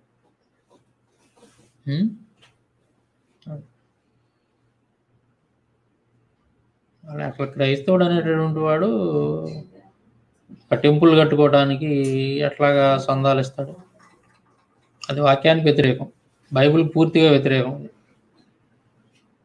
రాముడు గుడికి కట్టడానికి సందాలు ఇవ్వటం అనేది క్రైస్తవులు బైబిల్కి వాక్యానికి పూర్తిగా విరుద్ధమైనటువంటి పని. అది అందులో 1% కూడా డౌట్ లేదు.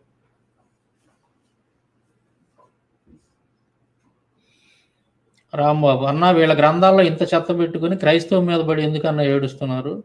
కొంచెమైనా బుద్ధి లేదన్న ఎదవాళ్ళకి, ఏది మంచో ఏది చెడో తెలియట్లేదు, వీళ్ళు ఎప్పుడు మారతారు? అదే బ్రదర్ నా బాధ కూడా అదే. ఈ దరిద్రులు కొంచెం కూడా ఏమాత్రం సిగ్గు శరం లేకుండా చండాలం అంతా వాళ్ళ గ్రంథాల్లో పెట్టుకుని బైబిల్ని విమర్శిస్తూ ఉన్నాడు. ముఖ్యంగా ఈ లుచ్చా మనోహర్ దాస్ గారు, డిచ్కి బాబా గారు. ఈడు పెద్ద లుచ్చాగాడు, వీడు చేసే అన్ని లుచ్చా పనులు ఈడు ఎదుటి వాళ్ళని అంటూ ఉంటాడు.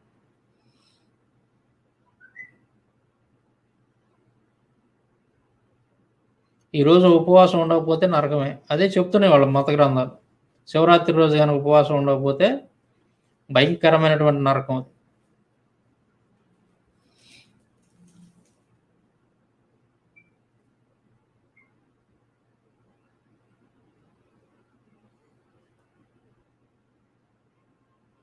సామాన్య శక్తిపీఠాల గురించి వీడియో, శక్తిపీఠాల గురించి కూడా ఒక వీడియో చేయాలి బ్రదర్, ఖచ్చితంగా చేస్తాను.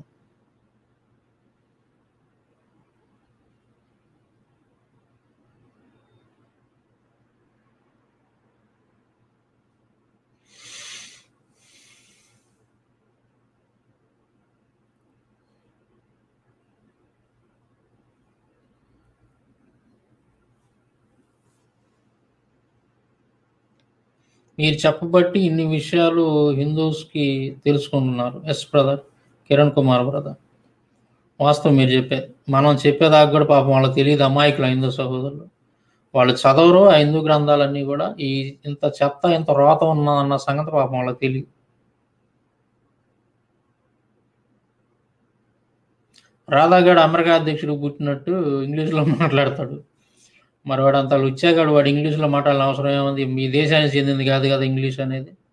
వాడు ఒక లుచ్చాగాడు కదా, వాడు మాట్లాడతాడు.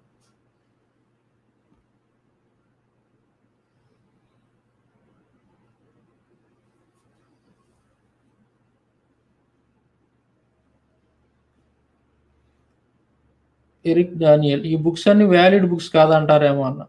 వ్యాలిడ్ బుక్స్ కాకపోతే వ్యాలిడ్ బుక్సే తీసుకొచ్చి చూపిమన్నాడు. తప్పించుకోలేరులే యాదవ్లో, వాళ్ళకి అంత సీన్ లేదు.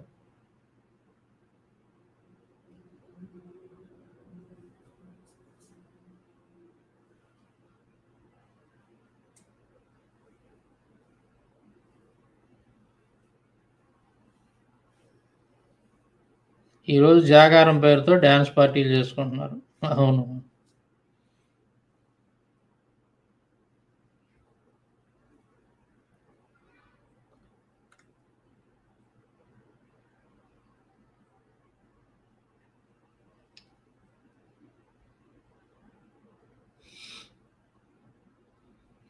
రాముడు మాంసాన్ని తిన్నాడు, నరకమైన బ్రదర్. ఖచ్చితంగా బ్రదర్, రాముడు పాపం అడవిలో తినడానికి ఏం దొరికేవి కాదు కదా, ఆదివారం కూడా మాంసం తిని ఉంటాడు.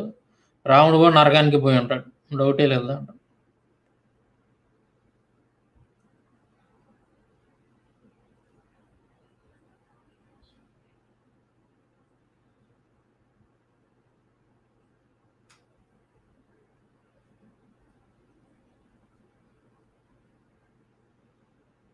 రాధా మనోహర్ దాస్ కూడా వాళ్ళ దేవుళ్ళను బాగా ఫాలో అవుతున్నాడు. అవును బ్రదర్, ఖచ్చితంగా వాడు అదే ఫాలో అవుతున్నాడు అన్న డౌట్.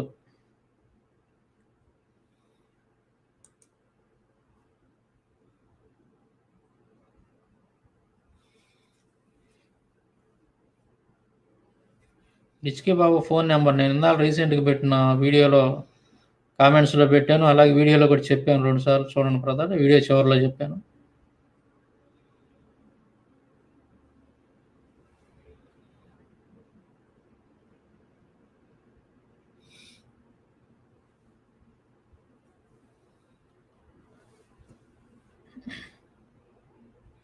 ఈ బూత్ పుస్తకాల కోసం లక్షల రూపాయలు ఖర్చు పెట్టాను అనవసరంగా.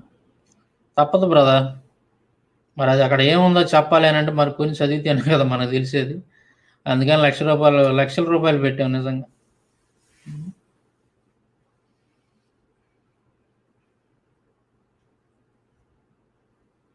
మీ పేరు అని అడుగుతున్నారు సునీల్ కుమార్ బ్రదర్. ఎవరు? నా పేరు సాంబశివరావు.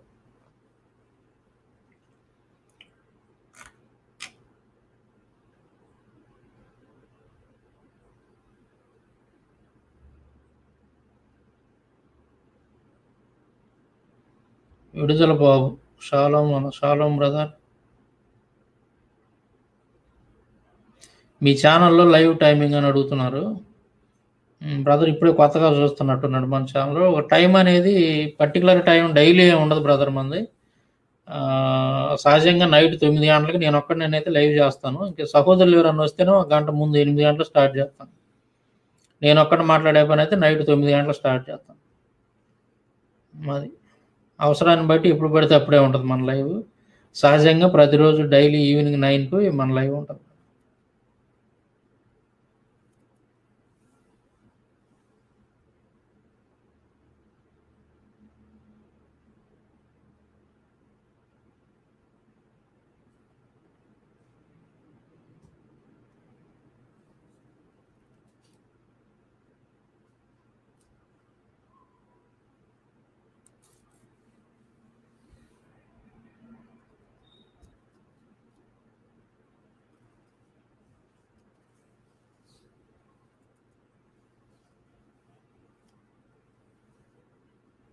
మీరు చెప్పకపోతే చాలా విషయాలు తెలిసేవి కాదు బ్రదర్. శివలింగం చూస్తే లింగం గుర్తుకు వస్తుంది. Thank you brother.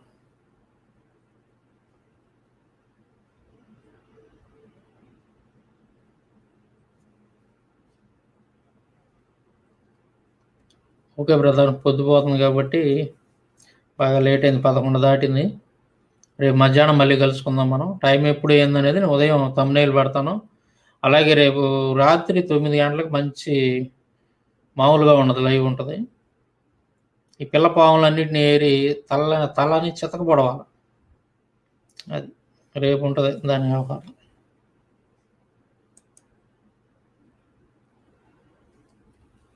అన్న మీరు రెగ్యులర్గా లైవ్లోకి రావడానికి ప్రయత్నించండి తప్పకుండా బ్రదర్. ఏదో టైంలో తప్పనిసరిగా కనీసం ఒక అరగంట అయినా మాట్లాడిపోతాను ప్రతిరోజు. మీరు చేసే సేవ చాలా గొప్పది. God bless you brother. పర్లేదు బ్రదర్, నేనేం అంత గొప్ప నేనేం చేయట్లేదు, కానీ నా వంతు కర్తవ్యాన్ని నేను నిర్వర్తిస్తున్నాను అంతే.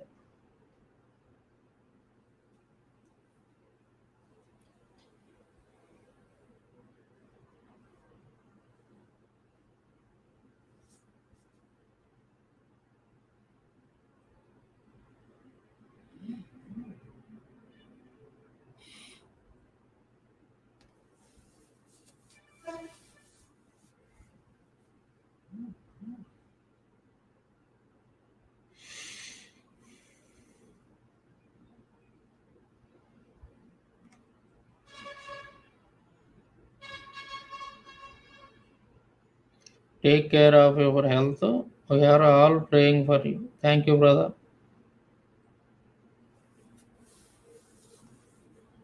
Good night brother. ఇప్పుడు దాకా లైవ్ను వీక్షించినటువంటి సహోదరులందరం కూడా మన ప్రభు అయిన యేసుక్రీస్తు నామములో మరొకసారి వందనాలు తెలియజేసుకుంటూ సెలవు తీసుకుంటాం.